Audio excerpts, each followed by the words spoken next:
Diwa, pakiusap. Patawarin mo ako. Bigyan mo ulit ako ng isa pang pagkakataon para makabawi sa lahat ng kasalanan na nagawa ko sa'yo. I love you at totoo yun. I never doubted my love for you, Diwa. Ikaw lamang ang minahal ko ng ganito. Please, give me another chance. Para na rin kay Abby na anak natin. Another chance, Jack? Another chance? Pagkatapos ng lahat ng ginawa mo sa akin na pasakit at pagdurusa? Ngayon na nagde-demand ka ng another chance? You have no idea kung gaano kalaking trauma ang iniwan mo sa akin. Madaling naghilom ang sugat sa aking katawan. Ngunit ang sugat sa aking puso na dinulot mo ay kailanman hindi na mapapawi. Mahal kita, Jack. Mahal na mahal. Pero tila naging bato na ang aking puso at wala nang natitira pang nikatiting na pagmamahal para sa'yo. Kalimutan mo na lang kami. At ngayon pa lamang ay sinasabi ko na sa'yo na wala kang karapatan sa anak ko.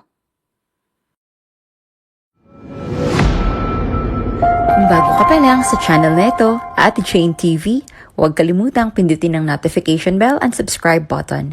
Sana po hindi naman malaking abala sa inyo ang pagpindot ng subscribe button dahil ang kapalit po nito ay ang pagsuporta para makapag-produce ng mga libreng stories sa mga channels ni Ate Jane. Maraming salamat!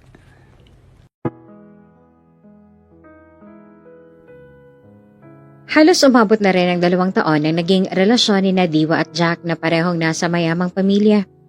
Nagsimulang manligaw si Jack noong nasa 2nd year college pa lamang sila. Dahil sa angking ganda ni Diwa ay halos nakapila ng mga manliligaw niya. At sa dinami-rami ng mga lalaking nagnanais makatanggap ng matamis na oo ng dalaga ay kay Jack niya ito ibinigay. Talaga, sinasagot mo na ako, Diwa? Masayang tanong ni Jack sa dalaga. Halatang hindi makapaniwala sa naging sagot ni Diwa.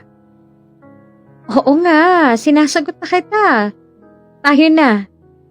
Nakangiti namang tugon ng dalaga. Alam mo, sobrang saya ng puso ko ngayon. Maraming salamat, Diwa. Pinapangako ko sa'yo na mamahalin kita at aalagaan.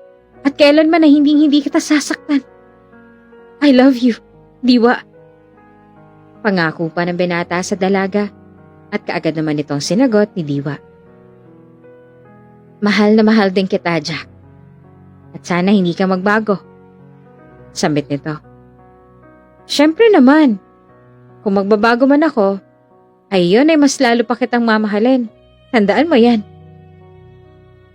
Simula ng araw na yon ay tila hindi na mapaghiwalay ang dalawa. Si Jack ang unang naging nobyo ni Diwa at ganoon din si Jack. Si Diwa rin ang unang naging nobya nito. Isang linggo na ang kanilang relasyon at sariwa pa rin ang kilig at lambingan sa isa't isa. Jack? Malambing na tawag ni Diwa kay Jack habang nasa loob ng sasakyan ng binata at nakahilig ang ulo sa balikat nito. Oh, bakit, Diwa? Tugon naman ni Jack. Naisip ko lang. Anong gusto mong itawag natin sa isa't isa? Yung call sign ba? Maling tanong ng dalaga. Ikaw, ano bang gusto mo? Tanong ni Jack. Ikaw, may naisip ka ba? Tanong naman ni Diwa. Gusto mo ba ng sweetheart? Baby love? O kaya naman ay honey bunch? Anong gusto mo? Sa sinagot na binata ay bahagya namang napatawa si Diwa dahil sa mga sinabing yon ng kanyang nobyo. Grabe, sa panahon natin ngayon, may gumagamit pa ba ng call sign na yan? Ang cringe, ha? She looked at him and rolled her eyes. Ikaw ba? Ano bang naiisip mo? Dahil tila hindi naman nagustuhan ni Diwa, ay siya na lamang tinanong nito. Mas okay sana yung mas maikli lang pero may feelings. Bakit kaya hindi natin gamitin yung mal? Saad nito, sabay tingin sa lalaki. Mal? Kunot noong tanong ni Jack sa nobya. Oh, mal. Short for mahal. Napatango naman si Jack sa sinabi ni Diwa. Ayos nga rin yun, ano?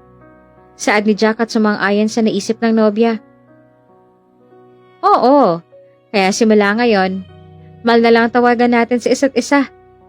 I love you, Mal. Malambing na sambit ni Diwa sa kanyang nobyo, sabay niyakap ito ng mahigpit. I love you too, Mal. Isang prinsesa ang turing ni Jack kay Diwa, kaya mas lalo lang nitong minamahal ang nobyo. Para sa kanya ay si Jack na ang una't huling lalaki na mamahalin niya at hindi na siya hahanap ng iba pa dahil kay Jack pa lang ay kompleto na at buo na siya. Dream husband niya kung tingnan ng nobyo. Ang pinapangarap niyang kailanman na hindi siya sasaktan. Happy monthsary, Mal! Bati ni Diwa sa nobyo. Ngayon nila ipinagdiriwang ang ika-1 buwan nilang pagsasama bilang magkasintahan. Happy monthsary din, Mal! Nakangiting sagot naman ni Jack sa nobya. Natigilan naman si Diwa sa maliit na kahon na inilantad sa kanya ni Jack. Ano to? Nagtataka siyang nagtanong na nakamulaga pa rin sa maliit na box na yon. Surprise! Remember nung pumunta tayong mall nung nakaraan? Hindi ba ito ang kwenta sa gustong-gusto mo? Kaya heto, I bought it for you. It's special just like you. Turn around, ako na magsusuot sa'yo. Hindi pa rin makapaniwala si Diwa sa sorpresang iyon ng nobyo. Hindi niya lubos maisip na ganito pala ka-sweet at kalambing si Jack. Kaya mas lalo lamang nag-uumapaw ang kanyang pagmamahal para sa binata. Ang ganda! Thank you, Mal! Thank you for your effort. Nang maisuot ni Jack ang kwentas kay Diwa, ay bahagya namang nakaramdam ito ng guilt sa kanyang sarili. May napagkagastosan kasi siya nung nakaraan kaya hindi niya nagawang magtabi man lamang para pambili ng regalo sa binata. Oh, bakit parang malungkot ka? Hinawakan ni Jack ang malalambot na pisngi ni Diwa na ngayon ay malungkot ang mukha. Wala man lamang akong naibigay sa'yo. Sobrang nagipit kasi ako nitong mga nakaraan eh. Hayaan mo. Mal, sapat na sa akin ang makita ang mga ngiti sa labi mo. Sapat na sa akin na mahal mo ako. Sapat na sa akin ang presensya mo. Mal, ikaw lang sapat na. At isa pa, hindi naman ako humihingi o nagdedemand ng kapalit kaya wag mo nang pakaisipin yon. Doon pa lamang sa part na binigay mo sa akin ng tiwala mo at sinagot mo ako, wala nang katumbas yon. Hindi matutumbasan ng kwentas na itong araw na naging tayo. Sa pamamagitan ng mga salitang yon na nagpapakita ng assurance at security, mas naibsan ng guilt na kanyang nararamdaman dahil para kay Jack, siya lang ay sapat na. Mahal na mahal din kita, Mal. Pero basta babawi ako next month. Deserve mo rin mabigyan ng special gift, ano? I love you, Mal. Marami ng monthsary ang kanilang isinelebrate na magkasama. Legal na rin sila sa partido ng bawat isa. Maging ang mga kaibigan nila ay tinutukso na sila na kasal na lamang ang kulang sa kanilang dalawa. Walang masamang ipinapakita si Jack kay Diwa at puro kabutihan lamang. Minsan, may selosan na rin at hindi inaasang pagkakaintindihan. Ngunit madali rin naman nila itong naaayos. Mal, sino yung kausap mo? Seryosong tanong ni Jack. May pagkakataon na hindi niya maiwasang mag-usisa sa nobya sa tuwing may makakausap ito na ibang lalaki. Sa ganda ba naman ito, ay kahit sinong maging nobyo ay talaga namang makakaramdam ng selos kapag may ibang lalaki itong nakakausap. Si Sir Jethro, professor ko sa PE. Nagtatanong lang siya about sa magiging participation namin sa org namin sa school. Bakit? Matapat naman na tugon ng dalaga. Professor lang ba talaga? Tanong ni Jack na may pagdududa. Oo naman. Bakit ganyan ang mga tanong mo? Aba, teka nga lang. Nagsiselos ka ba? Sa ilang buwan na nilang magkasintahan ay waring ngayon lamang nakita ni Diwa ang isang Jack de la Fuente na nagsiselos. Halata ito dahil sa pamumula ng kanyang tenga na palatandaan ng dalaga kapag mataas ang emosyon ng kanyang nobyo. Bakit wala ba akong karapatan? Diretsang pag-amin ni Jack. Ano ka ba? Siyempre meron kasi nobya kita. Pero I will tell you na wala ka dapat na ikaselos kay Sir Jethro. Alam mo kung bakit? Wika ni Diwa, sabay inilapit ang mukha sa mukha ng kasintahan. Bakit naman? Taas kilay na tanong ni Jack. Because he's totally gay. Hindi niya ako magugustuhan dahil lalaki rin ang gusto niya. Kaya wala ka dapat na ikaselos, ano? Tatawa-tawa pang sabi ni Diwa. Kahit pa, lalaki pa rin siya. Kahit bakla yun ay lalaki pa rin siya. Kaya please, don't make me jealous again. Sagot naman ni Jack. Pero bakas pa rin sa mukha niyang pagsiselos sa nakita. Okay, sure. You don't need to please me dahil kusa ko nang gagawin yon. Promise po. At binigyan naman siya ng assurance ng kanyang nobya para hindi na rin siya mag-isip ng kung ano-ano pa. Okay, Mal. I love you. Tugon ni Jack. Makalipas ang 2 taon ay nagkaroon na si Jack ng pagkakataon upang hingin ng mga kamay ng nobya sa mga magulang nito. Sigurado na siya kay Diwa at sigurado na rin naman sa kanyang nobya. Yes, I will marry you. Ikaw ang gusto kong mapangasawa. Hindi mapapantayan ang galak na nararamdaman ngayon ni Jack. Ang muling makuha ang tiwala ni Diwa at ng mga magulang nito. Wala na rin namang mapagsigla ng tuwa at galak ng binata dahil nakuha na kaagad niya ang pangalawang oo na kanyang gustong marinig mula sa pinakamamahal niyang nobya. Thank you, Diwa. Mahal na mahal kita. Ang galak na nararamdaman ko ngayon ay maihahalin tulad ko nung araw na sinagot mo ako. Ngayon, ang ipinapangako ko naman ay ang magandang bukas para sa'yo. At mas mamahalin pa kita at aalagaan. Irerespeto at aarugain. Ikaw lamang ang una at huling babae na mamahalin ko. Sa isip ni Diwa ay marahil siya ng pinakamasayang bride ngayon dahil maikakasal na siya sa lalaking gusto niya at gusto ng mga magulang niya. Hanggang sa mauwi na nga ito sa pag-iisang dibdib ng dalawa at magbitiw ng mga pangako para sa isa't isa sa harap ng altar, saksi ang mga mahahalagang tao sa kanilang mga buhay.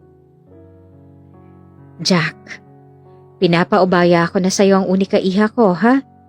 Wala yang alam sa mga gawaing bahay at walang ibang alam lutuin kundi mga prito. Ang gusto ko lang at pakiusap ko sa iyo, kung hindi mo na mahal ang anak kong si Diwa, pakiusap. Isoli mo na lamang siya sa akin, kesa saktan mo pa siya.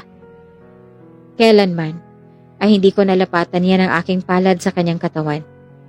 Kaya kung ayaw mo na sa kanya, ibalik mo sa akin at tatanggapin ko siya ng buong buo. Nagkakaintindihan ba tayo, Jack? Baka hulugang sampit ng ama ni Diwa kay Jack noong lilipat ng anak sa bahay ng binata. Opo, nauunawaan ko ho. Pero baka hindi ko ho magawa ang pakiusap ninyo. Sagot ni Jack at napataas naman ang kilay ng kanyang father-in-law. Bakit? Tanong naman ng ama ni Diwa. Dahil hindi ko ho magagawang saktan ng inyong anak na si Diwa. Mahal na mahal ko ho siya para gawin yan. Napalitan naman ng kagaanan ng loob ang kabang nararamdaman ng ama ni Diwa matapos marinig ang naging sagot ng kanyang manugang. Mabuti naman kung ganon. O siya, sige, kami mauuna ng iyong mommy para masimulan niyo ng pag-aayos ang bago niyang titirhan. Nang makaalis ang mag-asawa ay nilapitan ni Diwa si Jack na ngayon ay asawa niya na. Inusisa niya kung ano ang mga pinag-usapan nila ng kanyang ama na inabot rin ng ilang minuto. Ang tagal yata ng usapan niyo ni Dada. Ano bang mga sinabi niya? Tumabi na rin sa sofa si Diwa kay Jack na nakaupo roon at saka humilig sa balikat nito. Sabi niya wala ka raw alam sa gawaing bahay at hindi marunong magluto. Sagot niya rito. Napaangat naman ng tingin si Diwa sa kanyang asawa. Talaga? Sinabi niya yon? Nanlalaki mga matang tanong ni Diwa. Oo. Matipid namang sagot ng lalaki. Napasandal naman si Diwa dahil sa kahihiyan na yon. Dahil solong anak at mala prinsesa ang trato sa kanya ng kanyang mga magulang, ay ni minsan ay hindi nito naranasang gumawa man lamang ng mga gawaing bahay dahil kaliwat kanan naman ang kanilang mga kasambahay. Kaya maging pagluluto ay hindi niya natutunan. Grabe, nakakahiya, sabi niya sa sarili. Bakit ka naman mahihiya? Tanong naman ni Jack. Syempre, sinabi lahat ni Daddy yung mga katamaran ko sa bahay. Kaya nakakahiya naman sa'yo. Kung anong linis mo ay gano'n naman ang dumi ko. Sambit pa nito. Naging seryoso naman ang itsura ni Jack sa asawa at matapat na humarap rito. Ngayong mag-asawa na tayo, mas sisiguraduhin ko na mas mamahalin pa kita lalo at aalagaan katulad ng ipinangako ko sa mga magulang mo. Wika niya at saka hinalikan sa noo ang kanyang asawang si Diwa. Thank you, Mal. I love you. Sagot naman ni Diwa. Tila nangapa naman ang mag-asawa sa panibagong yugto ng buhay nila bilang mag-asawa. Ngunit dahil kampante si Diwa sa mga pangako ng asawa noong araw pa lamang na sinagot niya ito, ay hindi na siya nakakaramdam ng pag-aalala na pagmulan pa ng tampuhan o away nilang mga gawaing bahay. Na noong una pa lamang naman ay alam na ni Jack ang tungkol dito at tinanggap naman niya ito. Mal, wake up na. Ready na ang breakfast. Sambit ni Diwa sa mahimbing pang natutulog na asawa. Mula rin nang ikasal sila ay hindi na pinagtrabaho pa ni Jack ang asawa at pinatigil na lamang sa bahay. Nang sa ganon na hindi na siya mag-alala pa kung may ibang aali-aligi dito. Okay, Mal, please give me 1 more minute. Tinatamad na sagot ni Jack sa asawa.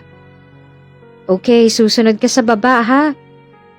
Pahabol naman ni Diwa, sabay iniwan na ito at nagtungo na sa kusina. Nang makapag-ayos sa sarili para sa pagpasok sa trabaho, ay kaagad na bumaba si Jack patungong kusina upang samahan ng asawa. Ngunit sa halip na matuwa ay isang dismayadong mukha ang iniharap nito sa dalaga nang makita ang inihanda nito sa pagkainan. Hotdog at itlog ulit? Iritable nitong tanong. Oo, Mal. Di ba ganyan ang nirequest mo sa akin every morning dahil yan lang naman ang alam kong iluto? Utal na sagot ni Diwa. Ngunit mas lalong nagalit si Jack sa sagot na iyon ng asawa. My God, Diwa! Hindi ba pwedeng mag-effort? Lagi na lang bang ganito? Kung ano na lamang sabihin ko, yun lamang ang gagawin mo? Bulalas niya pa kay Diwa. Hindi naman mawari ang reaksyon ni Diwa dahil halos ilang buwan na rin silang nagsasama ngunit ngayon lamang siya napagsalitaan ng ganito ng asawa. Mal, pagkain lang yan. Pag-aawayan talaga natin? Don't worry, pag-aaralan ko, huwag ka nang magalit oh. Lumapit ito sa asawa at saka hinimas-himas ang likod nito. Ayoko na kumain. Aga-aga. You're pissing me off. Kinuha na ni Jack ang kanyang coat na nakapatong sa sofa at saka galit na umalis na ng bahay. Mal, seryoso ka ba? Pagkain lang yun oh. San ka pupunta? Habol-habol niyang asawa papalabas ang pintuan. Sa office na ako mag-aalmusal. Ubusin mo yung hotdog at itlog mo. Pagalit na sagot naman ni Jack sa kanya. Bumilas ang tibok ng puso ni Diwa dahil sa tinagal-tagal nilang magkasintahan at magkasama. Ngayon niya lamang itong nakitang galit na galit. Ngayon lang din siya nasigawan nito. At dahil doon, ay nasaktan ang kanyang damdamin. Alam naman niya sa sarili na talagang wala pa siya sa kalahati ng pagiging may bahay. Wala siyang ibang alam na gawin. At may dahilan naman si Jack na kagalitan ng asawa ukol dito. Pero handa naman siyang gawin ang lahat upang matutunan ng mga bagay na yon para sa kanyang asawa. Handa naman niyang isakripisyo ang lahat para mas maging epektibo at mabuting may bahay para kay Jack. Mal, ginabi ka yata ngayon. Napabalik ko si Diwa nang biglang pumasok si Jack. Mag-aalas 10 na yon at halos lampas sa oras na ng pag-out ni Jack sa trabaho. Napaidlip na rin siya sa kahihintay sa asawa, maging ang kanyang mga niluto ay lumamig na rin. Madaming ginawa, puro meetings. Ikaw, anong ginawa mo maghapon? Sagot nito at tinalsik niya ang coat sa may sopa at umupo rito. Pumesto naman si Diwa sa harapan ni Jack at lumuhod upang alisin ang mga sapatos at medyas nito. Nanood ako ng mga cooking tutorial sa YouTube para iba naman ang maluluto ko sa'yo bukas. Ang dami kong natutunan, Mal. Actually, nag-try na ako kanina ng iba, kaya maghapon ako sa kusina. Pinagluto kita ngayon actually. Kaso lumamig na, pero pwede ko namang iinit. Sa halip na matuwa ay muling nadismaya si Jack. Nag-YouTube ka lang buong maghapon? Taas kilay nitong tanong sa asawa. Muling bumilis ang tibok ng puso ni Diwa sa mga oras na yon dahil pakiramdam niya ay hindi naman ito nagustuhan ng asawa niya. Oo. At siya ka nagluto. Hindi ba yun naman ang gusto mo? Tanong niya. Ako nagpapakahirap sa trabaho tapos ikaw, maghapon lang na nag-YouTube dito at nagluluto-lutuan? Wow, Diwa ha? Wow! Umakyat na lamang si Jack sa kwarto at hindi man lamang tinikman o sinilip ang ulam na pinaghirapang lutuin ng kanyang asawa para sa kanya.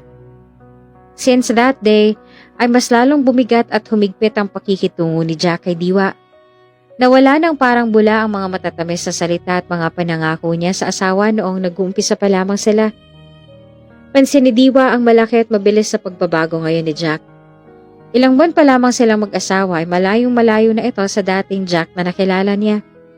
Mas bumigat sa kanyang bawat araw dahil mas nagiging istrikto ngayon ang asawa. Minsan nga ay hindi na rin siya pinapayagan pa nito na makipag-socialize dahil baka raw matuto lamang lumande, kaya magdamag lamang siya na nasa loob ng bahay na kulang na lamang ay ikandado ni Jack sa tuwing aalis siya. Diwa, where's my warm water? Sigaw ni Jack mula sa may sala. Taranta namang lumapit sa kanya si Diwa. Kapag sa bahay nagtatrabaho si Jack, ay hindi pwedeng wala rin si Diwa sa tabi niya. Parang aso lamang na laging nakabuntot at alalay na laging utusan ang nagiging role na lamang niya sa buhay ng kanyang asawa. Eto, Mal! Nanginginig ang kanyang kamay na iniabot ang baso sa asawa. Ilang sandali lamang noon ay nakaramdam na rin si Diwa ng init ng tubig na isinaboy sa kanya ni Jack. Bobo! Sigaw nito. Aray! Sambit naman ng dalaga. Kasalanan mo yan. Sabi ko, di ba, warm? Pero ang binigay mo ay kumukulo pa, buwisit. Galit na sabi ni Jack. Tuluyan na ngang lumagpak ang mga luha ni Diwa sa pagkakataong yon at hindi na napigilan pang maglabas ng sama ng loob sa asawa. Bakit ka ba nagkakaganyan? Hindi ka naman ganyan dati ah. Bakit biglang nagbago ka? Lakas loob nitong tanong. Ang pagbabago ko ay nakadepende sa ikinikilos mo. Display ka na nga lang dito eh. Simula nang ikasal tayo ay wala ka nang ginawang tama. Puro kabobohan. Mariing hinilan ni Jack ang mga braso ng asawa at hindi alintana kung nasasaktan na ito. Ano ba, Jack? Nasasaktan ako. Masasaktan kan talaga kapag paulit-ulit ang katangahan mo sa akin. Wala ka na sa poder ng mga magulang mo. Kaya hindi ka na prinsesa dito, tandaan mo yan. You're here to serve me. Tila isang demonyo ang kaharap ngayon ni Diwa. Hindi na ito si Jack. Hindi ito ang Jack na minahal niya. Hindi niya akalaing mangyayari sa kanya to. Sa isip niya ay hindi pa pala sapat ang 2 taon o higit pa para makilala mo ang tunay na pag-uugali ng isang tao. Dahil ang totoo ay isa itong proseso. Na habang lumilipas ang araw, ay may madidiskubre kayo na ugali sa isa't isa hanggang sa maging mag-asawa na kayo. Ngayon ay tila nakaramdam na si Diwa ng pagsisisi sa sarili na kung bakit puro kabutihan lamang ni Jack ang naging basihan niya sa pagpili rito. Nagsisisi siya dahil hindi man lamang niya ito nakilates nung nagsisimula pa lamang sila. At ngayon nakatali na siya rito, ay parang binigyan na rin niya ng pagkakataon si Jack na gawing mala-impyerno ang buhay nito. Diwa! Nasa na bang pinapaplansya ko sa'yo? Late na ako oh! Kahit kailan talaga ang bagal-bagal mo. Muling sigaw pa ni Jack. Saglit lang, Mal! Utal naman na tugon ng babae. Naabutan naman siya ng asawa na kabababa lamang ng kanyang telepono dahil kakatawag lamang ng best friend nito upang mangumusta. Sino yung kausap mo? Matalim na tanong ng lalaki. Si Gail, Mal. Nangangumusta lang. Utal nitong sagot na nanginginig na naman ang buong katawan. Patingin, give me your phone. Utos nito at kaagad naman itong ibinigay ni Diwa. Ito, sabi niya. Sigurado ka bang si Gail to?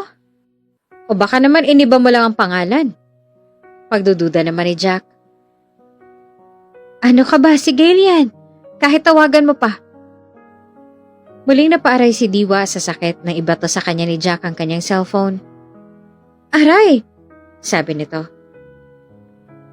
Sa pamamahay na to, ako lang may karapatang sumigaw. Naiintindihan mo?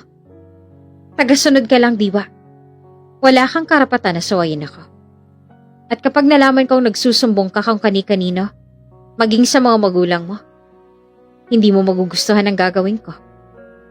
You are mine now, Diwa. Ako na nagmamay-ari sa'yo.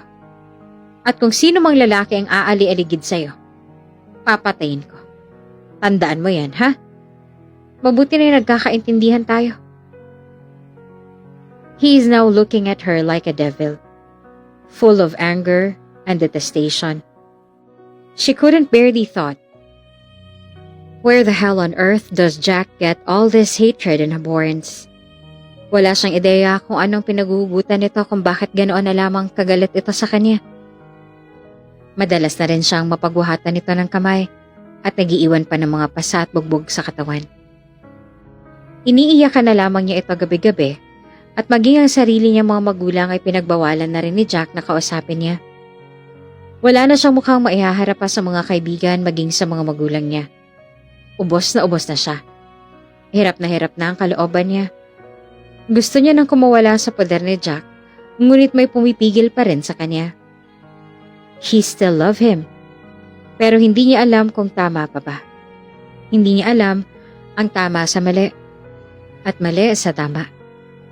Kung kaya tanging pag-iyak na lamang ang alam niyang magagawa sa ngayon. Isang araw ay nag-ring ang doorbell. Pagbukas ni Diwa ng pinto ay bumungad sa kanya ang kanyang mga magulang. Mom! Dad! Sa pagkakataong yon, ay gusto niya nang umiyak at yakapin ng mga ito ng mahigpit. Ngunit baka mahalata ng mga ito na may pinagdadaanan silang mag-asawa, kaya umakto na lamang siya na normal. Sino yan? Kagad namang lumapit sa kinaroroonan nila si Jack. Maging siya ay nagulat sa kanyang nakita. Mahal sina Mom, nandito. Sabi ni Diwa. Nang makita naman ng mga ito ni Jack ay mabilis na nagbago ang kanyang itsura at bumalik sa dating maamo at mabait na Jack. Oh, hi! Come in po. Bigla naman po yata ang pagbisita ninyo. Sambit nito at tumuloy na sa loob ang mag-asawa. Nako, makulit tong mami ninyo. Sabi ko nga ay sabihin na kayo na pupunta kami rito pero ang gusto raw ay isorpresa kayo. Tugon ng ama ni Diwa. Kamusta na ba kayo? Ikaw anak. Baka hotdog at itlog pa rin ang alam mong lutuin ha? Nakakahiya dito kay Jack. Dugtong naman ang kanyang ina. Nako, kahit naman ho araw-araw yan ang ulam namin ay ayos lang naman dahil mas masarap pa rin siya na magprito kaysa sa iba. Pagsisinungaling ni Jack, kaya napatingin na lamang sa kanya si Diwa. Tumayo siya upang ikuha ng mamemeryenda ang mga magulang. Tadtad naman ng concealer ang mukha at katawan ni Diwa, kaya hindi nahahalata ang mga pasa nito. Kukuha lamang po ako ng mamemeryenda. Mabilis naman siyang pinigilan ng mga magulang. Huwag na anak, at hindi rin naman kami magtatagal. Sa katunayan, kaya kami naparito ay magpapaalam kami sa inyo. Napahinga naman ng malalim si Diwa at saka nagtanong sa mga magulang. Bakit po? Saan po kayo pupunta? Kaagad namang sumagot ang mga magulang nito. Nag-request yung mga batchmates ng daddy mo ng reunion. Pero sa States nila gusto i-celebrate dahil ando na sila lahat. Kaya baka mawala kami ng mga 2 or 3 months. Alam mo na, ngayon na lamang sila magkakasama-sama at magkikita-kita. Kaya pupunta kami. Paliwanag nila. Tila nagulat naman si Diwa. 3 buwan? Parang ang tagal naman nun, Mom. Paano yung mga negosyo natin dito? Sinong magmamanage? Nag-aalalang tanong ni Diwa sa kanyang mga magulang. Don't worry, anak. May maiiwan pa rin naman dito na trusted employee na natin. Silang tinoka ng daddy mo na mag-manage muna ng negosyo natin dito. Sagot naman ng mga ito. Okay po. Mag-iingat kayo, Mom, ha? Mamimiss ko kayo. Naluluhang sagot ni Diwa. Ano ka ba, Diwa? Lagi naman namin ginagawa to dati ng daddy mo, di ba? Mga business meetings abroad. Bakit parang ngayon mo lang kami mamimiss? Makahulugang tanong ng ginang sa kanyang anak na si Diwa. Wala naman po. Basta mag-iingat po kayo ha. Pabilis naman itong tumugon. Oo naman anak. Ikaw din ha. Kayo mag-iingat kayo palagi. At please, bigyan niyo na kami ng apo. Hindi pa rin mawala sa buong sistema ni Diwa ang nalalapit na pag-alis sa mga magulang. Mas dumoble ang pag-aalala ng dalaga sa kanyang kaligtasan. Hindi niya lubos maisip na ang sarili niyang asawa ang magpaparamdam sa kanya ng ganito. Na dati ay comfort zone, ngayon ay nagdadala na sa kanya ng panganib. Para hindi mahalata ay nakitawan na lang din siya kahit peke sa biro ng mga magulang. Mom, wika nito. Bakit? Pero hindi naman kayo minamadali. Go with the flow muna at enjoy nyo lang muna ang marriage ninyo. Payo naman ang kanilang daddy. Salamat, mommy. Huwag ho kayong mag-alala. Nasa mabuting mga kamay ho ang anak ninyo. Mariing sagot naman ni Jack na kung kumilos at umasta ngayon, ay animoy walang ginagawang masama sa kanilang anak na si Diwa. Good to hear that. Tugon naman ng mag-asawa. O siya, sige. Aalis na kami. Maiiwan na namin kayo. Nang makapagpaalam na sa isa't isa, sinamahan na ni Jack ang mga manugang palabas ng kanilang bahay. Nakangiti itong nagpaalam ngunit pagtalikod, ay bumalik na muli ang malademonyo nitong itsura sa harap ng asawang si Diwa. Oh, bakit ganyan ang mukha mo? Tanong niya kay Diwa. Kusa nang tumulo ang mga luha ni Diwa. Awang-awa na siya sa kanyang sarili. Hindi niya magawang magtapat sa mga magulang dahil sa takot at pambabanta sa kanya ng asawa. Gusto niya magsumbong sa mga ito na animoy isang batang paslit na nagmamakaawa na wag nang umalis. Ngunit may sinumpaan na siya sa harap ng altar na sa hirap at ginawa ay hindi niya susupuan ng asawa. Wala. Matipid itong sagot sa tanong ng asawa. Nagpanting naman ang tenga at muling uminit ang ulo ni Jack sa sagot na iyon. Dahil wala na mga magulang, ay malaya na muli nitong masasaktan ang kanyang asawang si Diwa. Pesting to! Hoy! Ayusin mo yung sagot mo, ha? Tatamaan ka na naman sa akin. Sigaw nito. Hindi na muli napigilan pa ni Diwa na sumagot kay Jack. Bakit ka ba nagkakaganyan? Ano bang nangyayari sa'yo? Humahagulhol na sa iyak na tanong ni Diwa. Tinataasan mo ba ako ng boses? Aba kulang ka pa yata sa pasa eh. Halika nga rito. Kinaladkad ni Jack si Diwa sa may sofa at saka muli itong pinaulanan ng suntok at tadyak. Namumula ng mukha ng babae at nangingitim ng pasa sa braso. Ayaw pa rin tumigil ni Jack at hindi pa nakontento. Pinakawalan niya muli ang malakas na sampal patungo sa pisngi ng asawa. Halos dumugo na nga ang mga labi nito at hindi na maimulat ang isang mata. Wala na rin siyang lakas para lumaban pa dahil wala naman siya magagawa sa malaking katawan ng kanyang asawa. Kaya ang magagawa na lamang niya ay saluhin ang mga suntok na iyon hanggang sa wala na siyang maramdaman. Aray, nasasaktan ako, Jack. Parang awa mo na, tama na. Pagmamakaawa pa ni Diwa. Yan ang nararapat sa'yo. Wisit. Wisit kayo mga babae. Kung inaakala mo makakaya mo akong manipulahin, pwes dyan ka nagkakamali. Gagawin kong impyernong buhay mo. Namumula ng mga mata ni Jack sa galit, habang si Diwa naman ay humahagulhol sa pag-iyak at pagmamakaawa. Na mga sumunod na araw ay sariwa pa rin ang mga pasa sa mukha ni Diwa buhat noong bugbugin siya ni Jack. Tumawag sa kanya ang kanyang ama upang imbitahan na mag-lunch out bago sana umalis sa mga ito. Kaya pa namang takpan ng concealer ang kanyang mga pasa at pwede niya ring idahilan na nadulas lamang siya at nauntog. Kaya siya nagkaroon ng mga pasa sa may noo. Gusto niyang sumama dahil talagang masisiraan na siya ng bait sa loob ng pamamahay na iyon. Kaya lakas loob siyang nagpaalam ngayon kay Jack at hihingin ang permiso nito. Mahal, mahinang tawag nito. Habang abala naman sa pagtitipa sa kanyang computer si Jack. Siguraduhin mong mas mahalaga pa sa oras ko yung sasabihin mo, ha? Masungit nitong sabi. Tumawag kasi si Daddy. Utal namang tugon ni Diwa. Oh, ano? Bibisita na naman sila. Sabihin mo hindi pwede, may pupuntahan tayo kunwari. Kagad naman tumutol si Jack dito. Hindi. I-invite lang nila ako nila mommy na mag-lunch out. Total, paalis na sila sa isang araw. Sabit naman ito. Alam mo kung ano ang sagot ko. Sandaling tumigil pa si Jack sa ginagawa at saka hinarap ang asawa. Pero mga magulang ko yon, Jack. Magtatampo ang mga yon kapag tinanggihan ko sila. Wika naman ni Diva at patuloy na kinukumbinsi ang asawa kahit alam naman niya sa sariling hindi siya nito papayagan. Sige, mamili ka. Magtampo sila o magalit ako? Mamili ka. Tanong ni Jack sa asawa. Why are you doing this? Why are you so cruel to me? What have I done? Hindi na kita maintindihan. Matapos ang tagpong yon ay nagtungo na si Diwa sa kanilang kwarto at dumiretso sa kanyang closet. Ngayon ay buo na ang kanyang loob.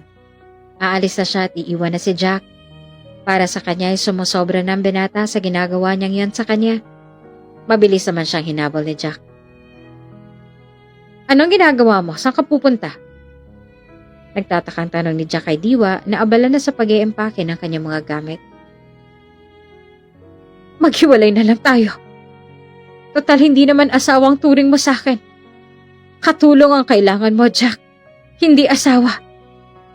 Matapang nitong sabi. Aba, sumasagot ka na, ha? Matapang ka na? Aligagang tanong ni Jack. Naging mahigpit siya sa asawa ngunit aminado siya sa sariling hindi niya kayang mabuhay nang wala ito. Minsan na siyang naiwan at hindi niya nahahayaan pang mangyari iyon. Para mapigilan ng asawa sa tangka nitong pag-alis, ay muli nitong aamuin ang babae at hingi ng tawad sa kanyang mga nagawa. Bitawan mo ako! Palayain mo na ako! Ayoko na! Pagpupumiglas pa ni Diwa sa mga kamay ni Jack na mahigpit namang nakahawak sa kanyang braso. Please, mahal, don't leave me, okay? I'm sorry. Babaguhin ko ng sarili ko. Promise, wag mo lang akong iwan. Please, please, mahal. Please. Pagmamakaawa ni Jack. Hindi na kita maintindihan, Jack.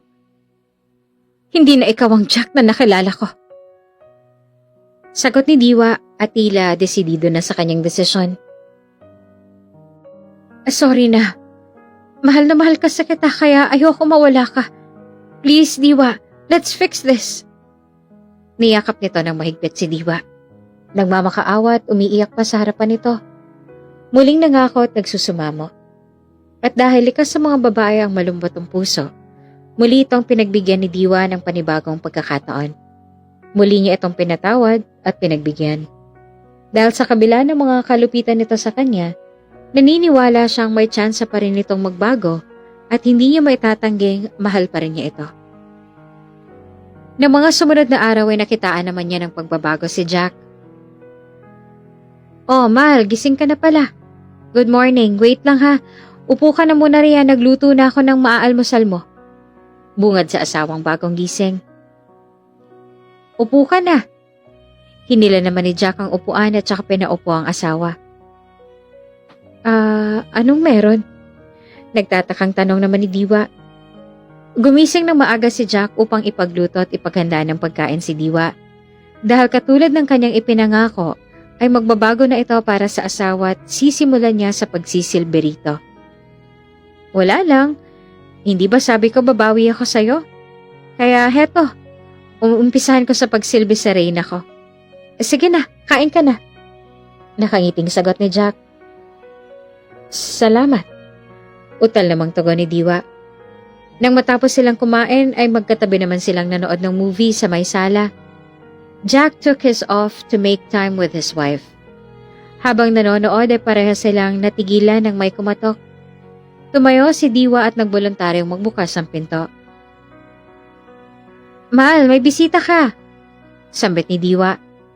Kaagad namang nagtungo si Jack sa may pinto at sinek kung sino ang bisitang tinutukoy ni Diwa. Ralph? Bro, kailan ka pa dumating? Halika, tuloy ka. Sambit ni Jack kay Ralph na may pananabik. Si Ralph Lascano, isang licensed psychiatrist at kababata ni Jack.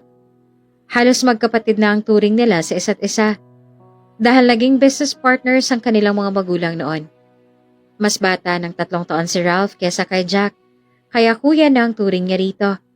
Nang maging isang ganap na psychiatrist ay sa states na ito nanirahan upang ipagpatuloy ang kanyang propesyon doon. At ngayon ay nagbabalik siya para sa isang misyon na siya lamang nakakaalam. Uy, kamusta ka na ba? Mal, paganda mo naman kami ng merienda oh. Pinatuloy nila sa loob si Ralph at saka pinaupo sa sofa. Okay, sige Mal, maiwan ko na muna kayo. Maghahanda lamang ako ng mamimerienda ninyo. Sagot naman ni Diwa at kaagad na sinunod ito. O, kamusta ka na ba, Jack? It's been a long time mula nang... Panimula ni Ralph nang putulin ito kaagad ni Jack. Bro, move on. Past is past, okay? Huwag na nating pag-usapan yan. Anyway, congrats ha. Licensed psychiatrist ka na. Tumango na lamang si Ralph. Thanks bro. Ikaw, ano nang bago sa'yo? Hindi na ako nakapunta nung kasal mo, sobrang busy eh. Nasa States din ako that time. Sagot naman ni Ralph. Samantala na may inilapag na sa mesa ni Diwa ang sandwich na ginawa ni at juice at saka umupo na rin sa tabi ni Jack. Oo nga eh, magtatampo na sana ako sa'yo kung hindi ka nagparamdam ngayon. Sagot naman ni Jack kay Ralph. Actually, last week pa ako rito. May patient lang ako na gusto kong personal na tutukan dito. Ralph said. Wow, yan si Ralph. Dedicated sa work. Anyway, hanggang kailan ka ba dito? Jack asked. I think I will stay until my patient gets cured. Sagot naman ni Ralph sabay inom ng juice. Well, that's nice bro. Sabi naman ni Jack. Samantala ay kinuha na rin ni Jack ang pagkakataon upang ipakilala ang kanyang kabiyak sa kababatang si Ralph. By the way, ito nga pala ang asawa ko, si Diwa. Diwa, best friend ko, si Ralph. Ngumiti rito si Diwa pero may lungkot pa rin sa mga mata. Psychiatrist si Ralph kaya nababasa niya ang tunay na emosyon ng isang tao at kung sakaling itanong ito ni Ralph sa kanya ay hindi niya ito maitatanggi. Hi Diwa! Sinasaktan ka ba nitong si Jack? Just tell me ha? Pabirong tanong pa ni Ralph. Napayuko naman si Diwa at nagbigay ng isang peking ngiti. Madali naman itong tinutulan ni Jack. Gago, never kong sasaktan to. 'Di ba, Mal? Lumingon ito sa asawa at sinuklian lamang niya iyon ng isang matipid na ngiti. Nagpaalam naman muna ito saglit upang magbanyo. Wait lang, banyo lang ako saglit. Habang nasa banyo si Jack ay sinamantala na ni Ralph ang magtanong at mag-usisa kay Diwa. Diwa, okay ka lang ba? Seryoso nitong tanong. Ha? Oo naman. Bakit mo na itanong? Nagtatakang tugon ni Diwa sa lalaki. Si Jack, okay lang ba siya? Muling tanong ng lalaki na tila may gustong malaman. Oo naman. Okay lang naman siya. Okay kami. She needs to act normal and hide everything that happens between them. Ayaw niyang malaman nila ang mga nangyayari dahil nagbabago na naman si Jack at iyon ang pinanghahawakan niya. Okay, masaya akong marinig yan. Alam niyang nagsisinungaling si Diwa, ngunit bilang respeto na rin sa pagsasama ng dalawa at sa kanyang kaibigang si Jack, ay hindi niya na ito inusisa pa. Simula ng araw na yon, ay halos araw-araw na bumibisita si Ralph. May ibang motibo ang lalaki, ngunit wala nang nakakaalam kung ano ito.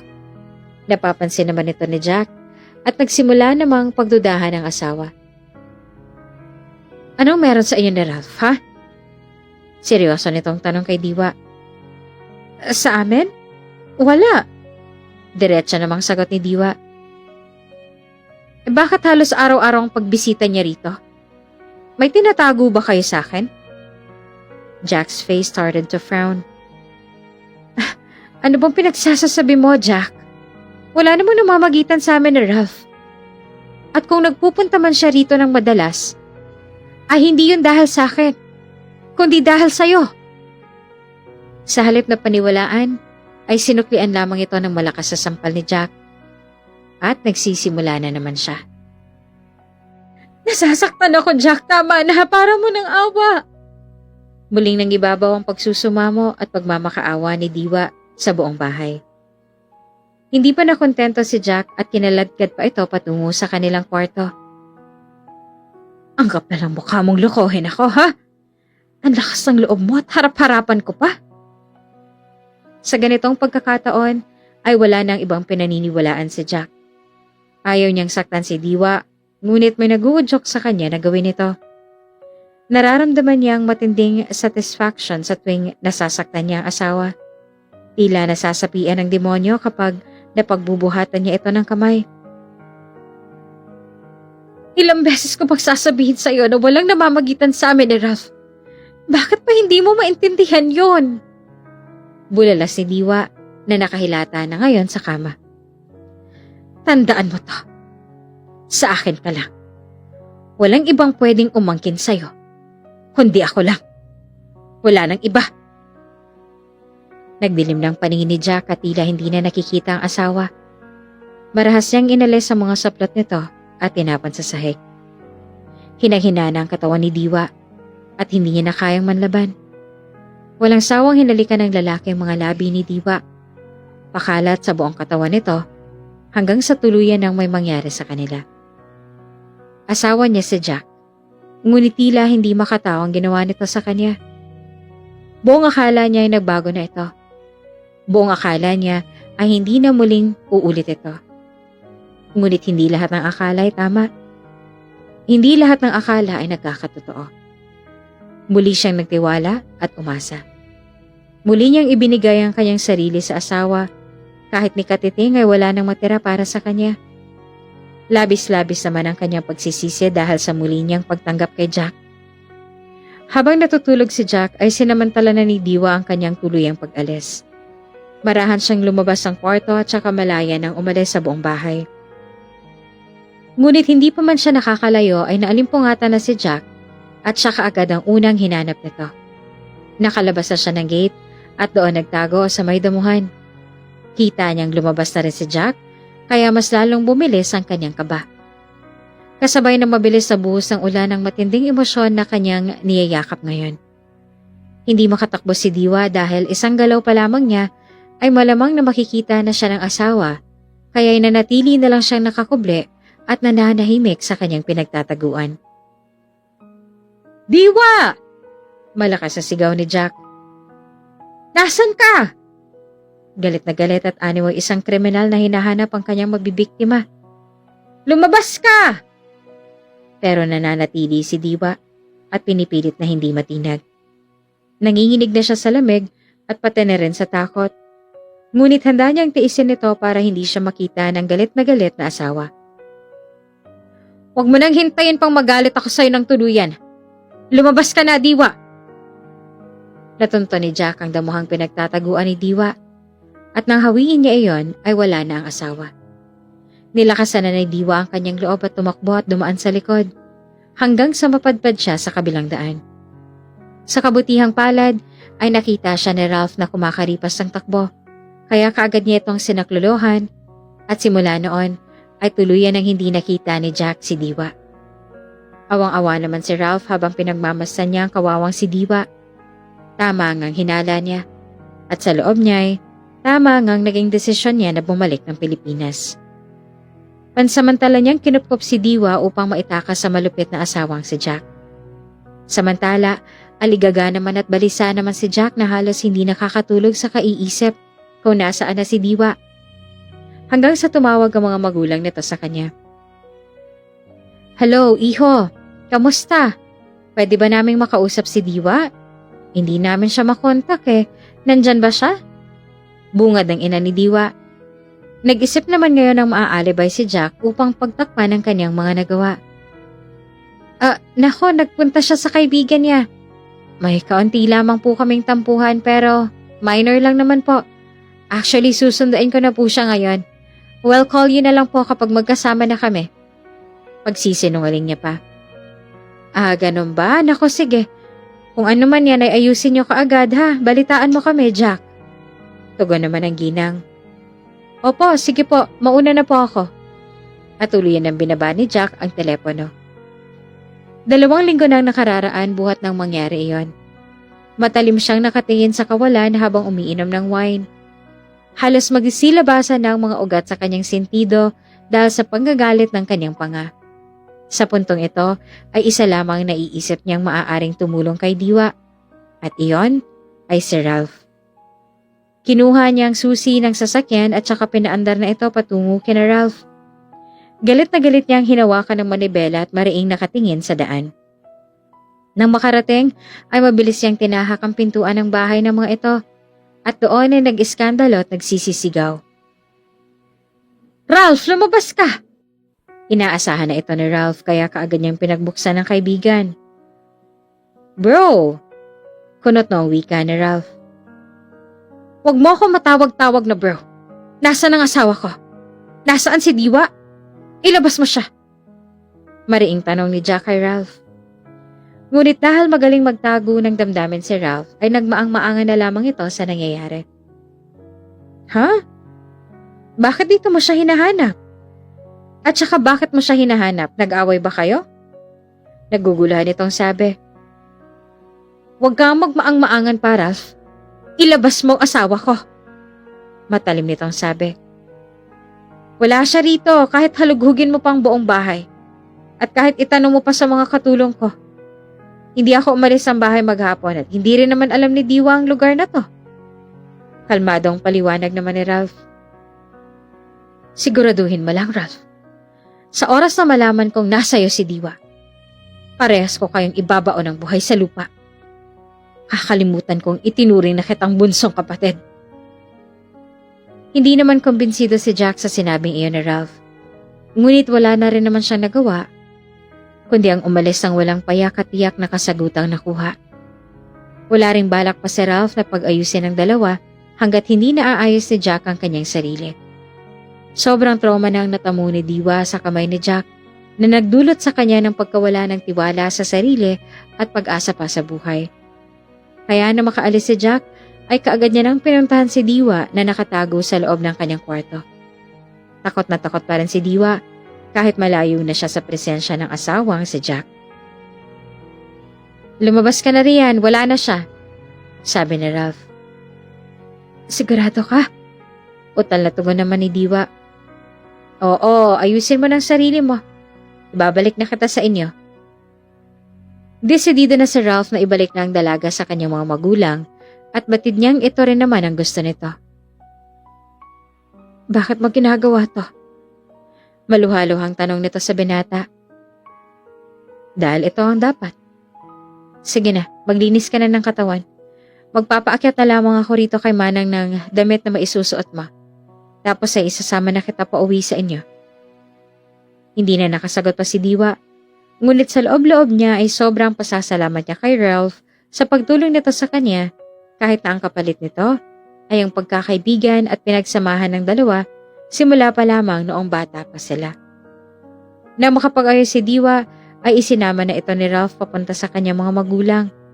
Sa may pintuan pa lamang ay kusa ng tumulo ang mga luha ni Diwa. Lalo pa nang salubungin sila ng mga ito. Anak? Akala ko ba? Nagtatakang sabi ng kanyang ina. Agad naman itong sinugundahan ng kanyang ama. Anong nangyari? Sino siya? Nagtataka nitong tanong. Maginoon naman itong sinagot ni Ralph. I'm Ralph Santos po. Kababata po ako ni Jack. Tinutulungan ko lang pong maitakas si Diwa sa poder ni Jack. At ang ibang kwento ay si Diwa na pong magsasabi. Ang mahihiling ko na lamang po ay ilayo niyo muna si Diwa.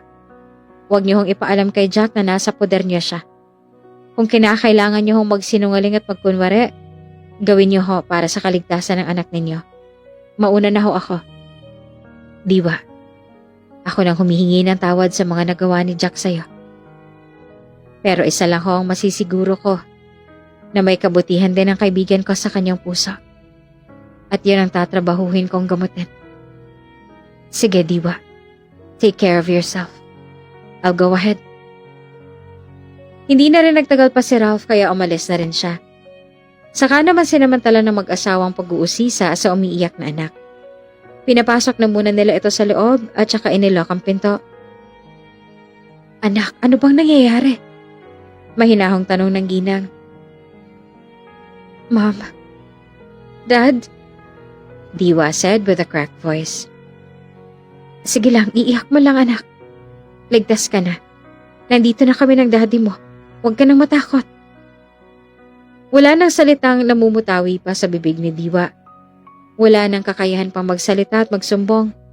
Animoy isang batang pasit si Diwa na nagsusumamo sa kanyang mga magulang.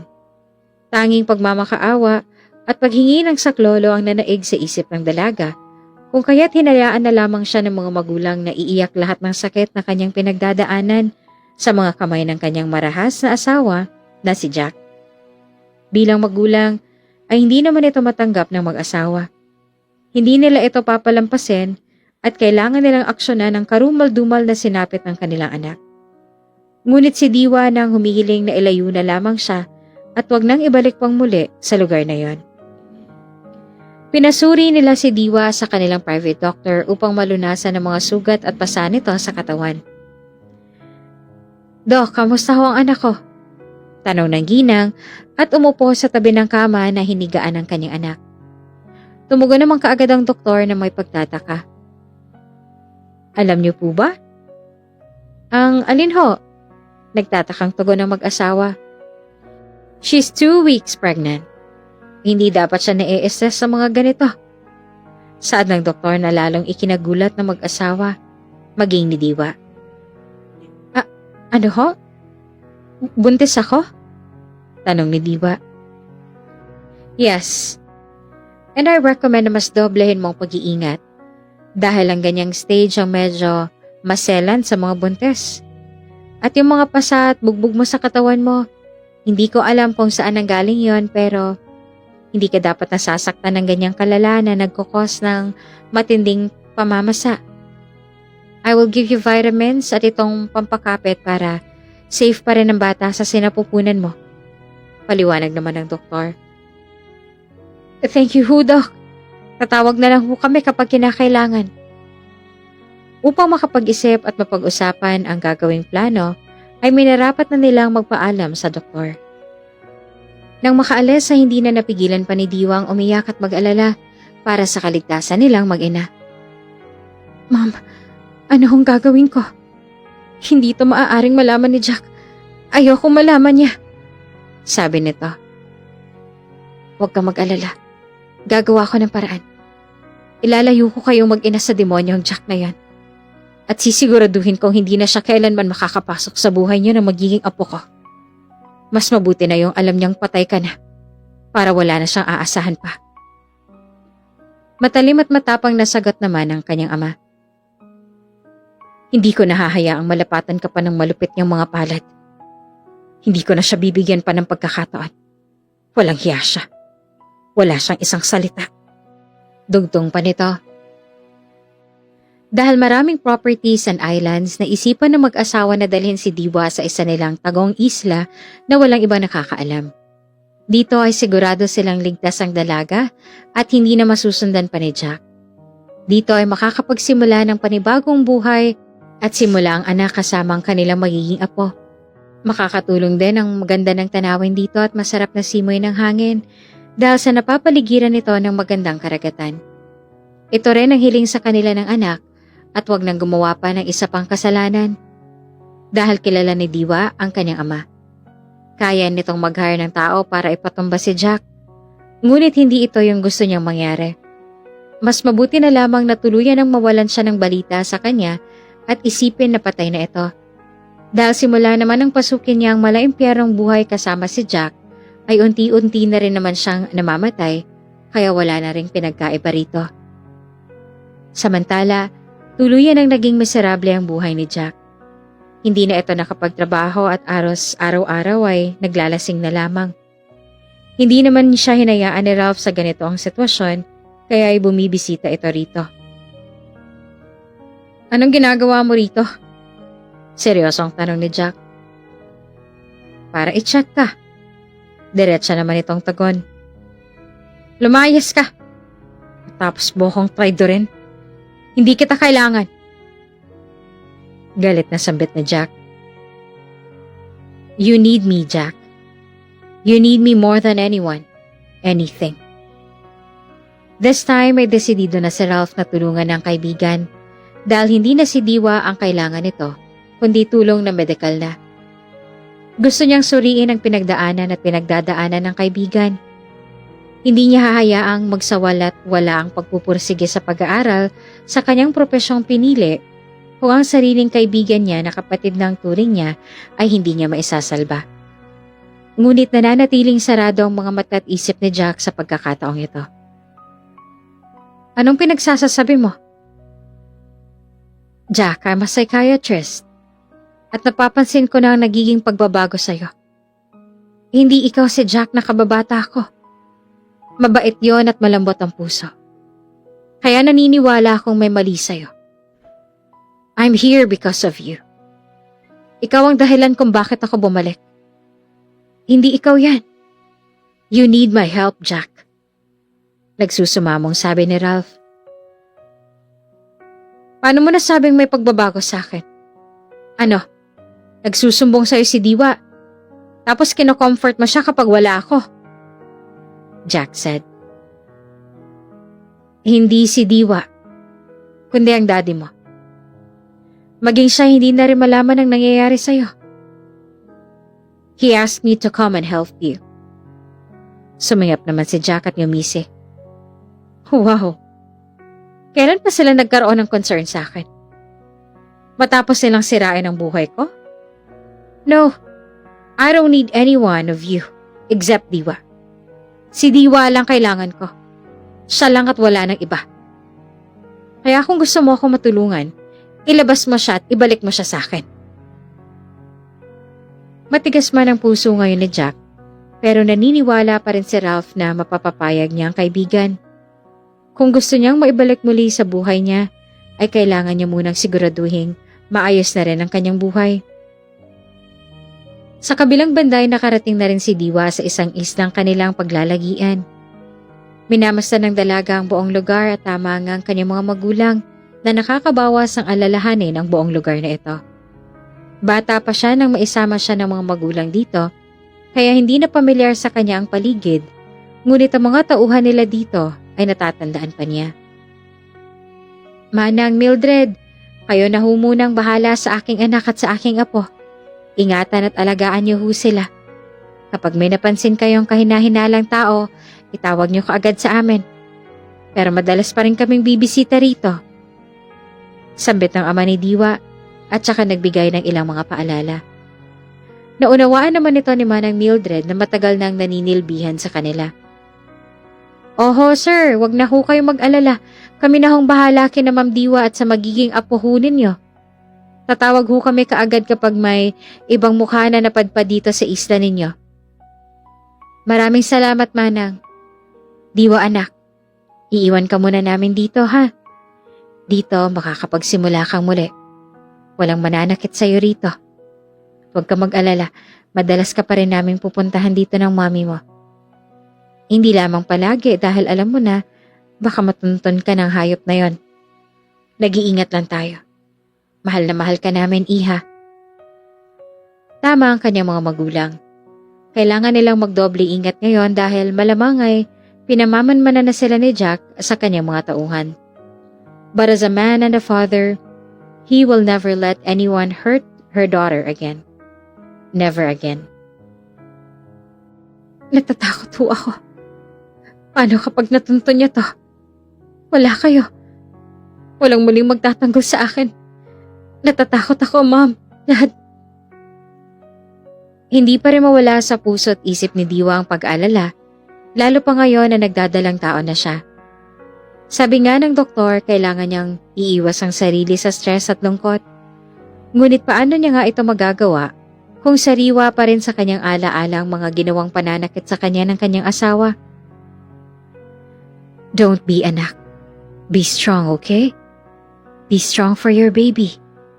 Huwag kang matakot. Marami kaming mga mata rito. Hindi ka nila pababayaan. Magpapatuloy naman ang kanyang ina. Ang sabi nila, kapag naging ina ka na ay gagawin mo ang lahat para sa kapakanan ng magiging anak mo. You would discover your strengths that you didn't know you have deep in your soul and heart, but also conquer the weakness that ruins your life for the sake of your child's well-being. They said that it was the most challenging part of a woman's life, but also the most precious and treasured one. Dahil sa tuloy-tuloy na rin ang medication and treatment ay kahit papaano ay nakakausad na si Diwa. Habang tumatagal ay unti-unti niya nang na-appreciate ang gandang taglay ng islang yon. Ang kulay asul na karagatan at ang puting mga buhangin. Ang mga ibong may iba-ibang kulay at malayang nakakalipad sa paligid ng dagat. Ang mga taong may simpleng pamumuhay at ang mga ngiti sa labi ng mga bata. Ngunit ang pinakapaborito niyang ngiti sa mga yon ay ang ngiti ng kanyang 7 taong gulang na anak na si Abby. That 7 years taught her to fight alone. Marami siyang natutunan sa loob ng 7 taon na yon, at ang pagiging matapang ang isa sa mga iyon. Nang malagpasan ng matinding trauma at postpartum psychosis, ay doon niya na sinimula ng buhay kasama ang anak ng simple. Mommy, excited na po ako sa magaganap na charity event ngayon. Hindi magkamayaw ang anak ni Diwa na si Abby habang nakaharap sa salamin at isinasayaw-sayaw pa ang kanyang puting blusa na bagay sa kanya dahil sa malaporselana nitong balat na namana niya pa mula sa kanyang ina. Maging ako anak ay excited na rin. Halika na. Aayusin ko ng blusa mo para makaalis na tayo. Naghihintay na rin si Manong Fernan sa labas. Nilapitan naman niya ang anak at saka inayos ang tali ng blusa sa likod ng bata. Excited niya yung pumunta sa pinapasukang paaralan si Abby dahil ngayong araw ay gaganapin ang charity event ng mga negosyanteng nagsanibwesa upang maisat katuparan nito. Katulad ng ibang bata, namuhay rin sa ordinaryo at simpleng buhay sina Abby at Diwa. Kahit na nakatira pa rin sa malaking bahay roon, ay mas pinili pa rin ni Diwa na hindi palakihin sa luho ang anak. Bagkos ay tinuruan niya itong makibagay sa lahat, bata man o matanda ang makakasalamuha nila. Okay, Mommy! Maligayang sabi naman ni Abby. It's a 3-day event. At sa 3 araw na yon ay naka-assign sina Abby na mag-perform para sa mga bisita. Matagal niya itong pinaghandaan kaya nang sumapit ng araw na ito ay sobra-sobra ang galak ng bata. Inihatid sila ng tricycle ni Manong Fernan papunta sa paaralan. Sa labas pa lamang ay rinig na ang malakas na tugtugan na hudyat na magsisimula ng event.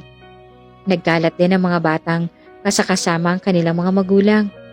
Maging ang mga nagtitinda ng sorbetes at cotton candy ay nagkalat din, kaya tuwang-tuwa ang mga bata. Nang makapasok sila sa loob, ay bumungad sa kanila ang ilang mga bisita at organizer. Ang tema ng event na ito ay para matulungan ng mga bata man o matanda na malabanan ang mental health or illnesses. Iginagala ni Diwa ang kanyang paningin at natutuwa siya dahil kahit papaano ay may nagko-conduct din ng ganitong klaseng event sa kanilang isla. Kampante naman siya rito dahil ang alam niya ay Amerikano naman ang sponsors at organizers nito. Kaya kahit outsider ay okay lang din sa kanya. Uupo na sana sila sa may bakanting upuan nang tumayo ang babae sa kanyang harapan at doon ay nakita niyang muli si Jack. She couldn't believe it na muli silang magtatagpo. Dahil ayaw niya itong makita pa, ay babilis niya itong iniwasan upang hindi siya nito makita. Abby, halika na. We're going home. Kabadong sabi ni Diwa sa anak na si Abby. Pero mommy, kakastart lang po ng event. Pagpupumiglas naman ng bata. I said let's go, huwag ka na makulit. Kapag hindi pa sila umalis sa lugar, ay posibleng makita na sila ni Jack. Diwa! Tawag ni Jack. Nagpatuloy na lamang sina Diwa at Abby sa paglalakad kahit nasasaktan na ang bata sa mahigpit na pagkakahawak ng ina nito sa kanya. Nagkunwari na lamang si Diwa na wala siyang narinig. Let's go, Abby! Sambit ni Diwa. Pero mommy! Pangungulit ng bata. Diwa, please let's talk. After 7 years ay muli silang magkikita. Ibang Jack na ang haharap ngayon kay Diwa. Ngunit baliwala na ito dahil nawala ng tiwala nito sa dating asawa. "Mommy, do you know him? He's asking you." Napatingin naman siya sa bata at ganon din sa kanya. "Wala na tayong dapat pang pag-usapan. Pabayaan mo na kami," matapang na sabi ni Diwa. "Sa akin bang batang to?" Mariin namang tanong ni Jack, ngunit mabilis naman itong pinabulaanan ng kanyang dating asawa. "Walang sayo, Jack. Simula nang sirain mong buhay ko, wala nang sayo. Wala ka ng pagmamay-ari sa akin." Ngayon ay matapang na si Diwa at may sarili na ring paninindigan. Nahahalata rin niyang napapatingin si Jack sa bata, kung kaya't alam niya na ang iniisip nito. Mabuti na lamang at lumapit sa kanilang kasamang tauhan ni na Diwa. "Ma'am Diwa, may problema po ba?" tanong nito. Wala ho. Tara na ho." Hindi na hinayaan pa ni Diwa na makapag-usap pa sila ni Jack dahil ayaw niyang makasama muli at makilala ng bata. "Diwa, please. I have a lot of things to say to you, please. For the last time, listen to me." Pangungumbinsi pa ni Jack. "Wala na, Jack. Matagal na tayong tapos. Wala ka na mapapala sa akin at wala nang dahilan pa para makinig pa ako sa'yo. So get lost." Galit naman na saan ni Diwa kay Jack. Pagkarating ay kaagad na tinawagan ni Diwa ang mga magulang at sasabihin na naroon si Jack. Iniisip niyang baka hindi lamang siyang saktan nito, kundi pati na rin ang anak nilang si Abby. "Nandyan siya?" tanong ng ginang sa kabilang linya. "Yes, Mom, he's here. Hindi ko rin akalain." Nag-aalalang sambit pa ni Diwa. "Ano, sinaktan ka ba niya ulit?" Pagpapatuloy pa ng kanyang ina. "Hindi naman po. He just wants to speak with me. But I refuse to. I don't want to see him anymore," she explained. "Tama yan, anak. He's not worth it. Hayaan mo siyang mabaliw sa kaiisip. Bukas na bukas ay susunduin namin kayo ng aking apong si Abby," sabi naman ng kanyang ama. "Ang problema ko ay si Abby, Mom," nag-aalalang sabi ni Diwa. "Bakit?" tanong naman ito. "Ayaw niyang umalis. Actually, katatahan lamang niya. She already made a lot of friends here at ayaw niyang iwan ang mga to. Nahihirapan akong kumbinsihin siya." Wika naman ni Diwa. "Can I talk to her?" Nakatulugan na ni Abby ang pag-iyak dahil sa hindi siya maka-attend ng event. "She's asleep now," sagot naman ni Diwa. "Okay. Pagkagising niya ipakausap mo sa akin kaagad, ha? And don't worry. Dadagdagan namin ang mga tauhan natin dyan na magbabantay sa inyo para hindi na muli makalapit ang Jack na yan sa'yo at sa aking apo." Dahil hindi pa agad-agad makakapunta roon ang mag-asawa, ay nagdagdag pa muli sila ng mga tauhan and bodyguards na magbabantay sa seguridad ng kanilang anak at apong si Abby. "Okay, Mom, thank you." Ibinaba na ni Diwa ang telepono at binigyan na lamang ng pansin ang pakikipag-usap sa anak. "Abby, you have to listen to Mommy, okay? Hindi na muna tayo makakapunta sa school ngayon. Maraming aasikasuhin si Mommy. Please, intindihin mo muna si Mommy ngayon, anak."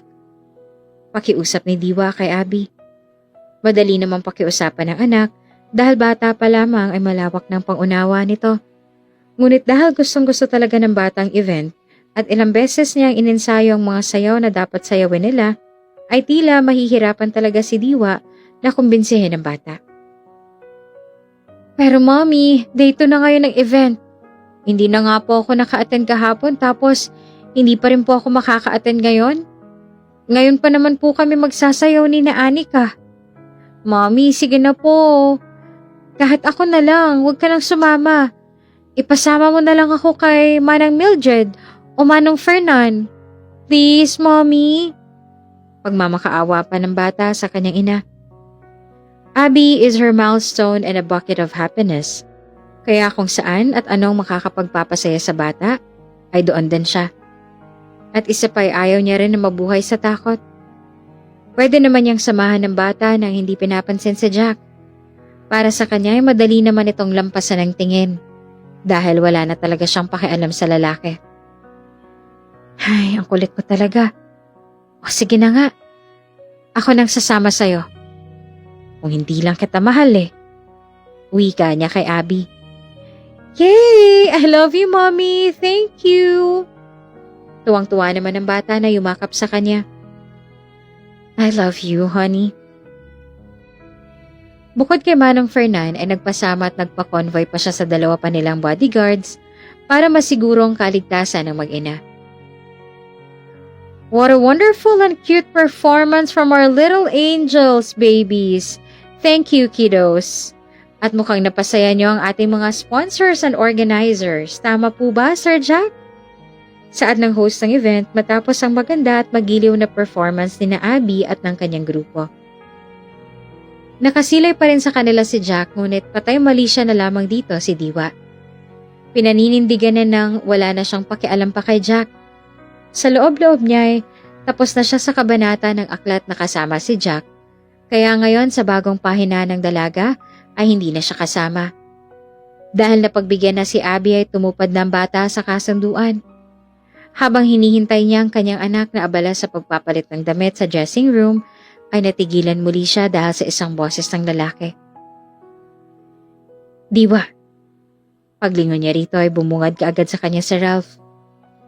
Isa si Ralph sa sponsors and organizers ng naturang event. Ralph? Gulat naman na sabi ni Diwa. Coffee? Alok ni Ralph na maaliwalas at nakangiting nakatingin sa kanya. Sige manang, kayo munang bahala kay Abby. Make sure na walang makakasunod sa inyo. Ingatan niyo ang anak ko.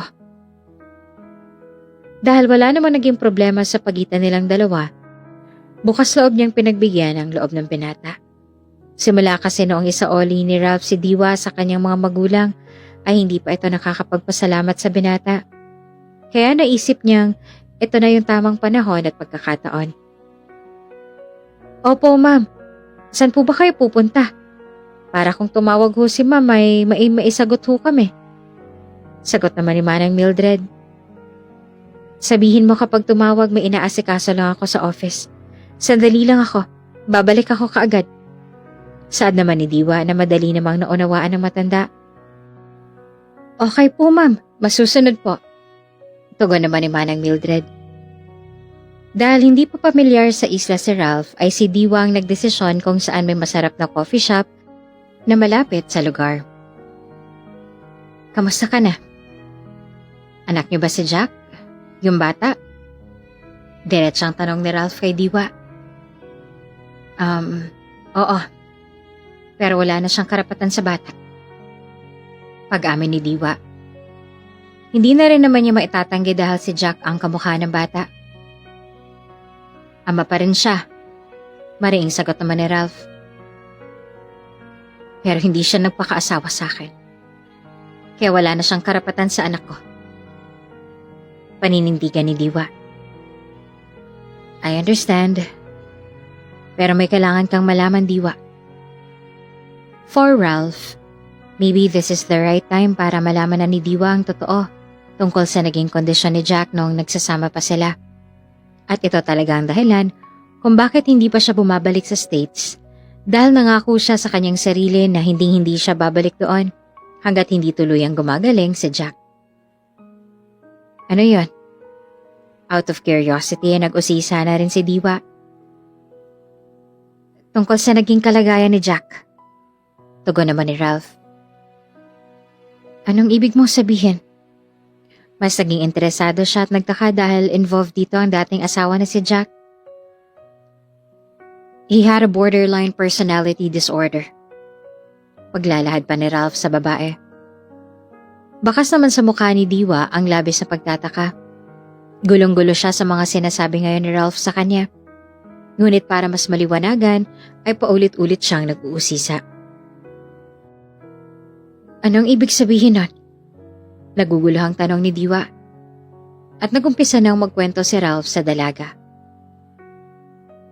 Remember the time nung una akong bumisita sa inyo? Sabi ko halos 1 week na ako sa Pilipinas. But the truth is, hindi ako umalis. His dad asked me for some help tungkol sa pinagdadaanan ni Jack. Palihim kong inoobserbahan ang bawat galaw niya mula nang maging kayo, hanggang sa maikasal na kayo. Iba ang mukha at ugaling inihaharap niya sa'yo noong hindi pa kayo kasal dahil kontrolado siya ng disorder na to. Ang borderline personality disorder ay isang kalagayan ng isang tao na takot na iwan. Nabubuhos ang buong emosyon niya sa isang tao na ayaw niyang mawala sa kanya. At ikaw yon, Diwa. Sa tuwing sasaktan ka niya, hindi yon intentional, kundi dala lamang ng kanyang personality disorder. At ang lahat ng to ay maaaring nagmula sa mga naging karanasan niya sa buhay. Halos magkapatid na ang turingan naming dalawa sa isa't isa. Huya na nga ang tingin ko sa kanya.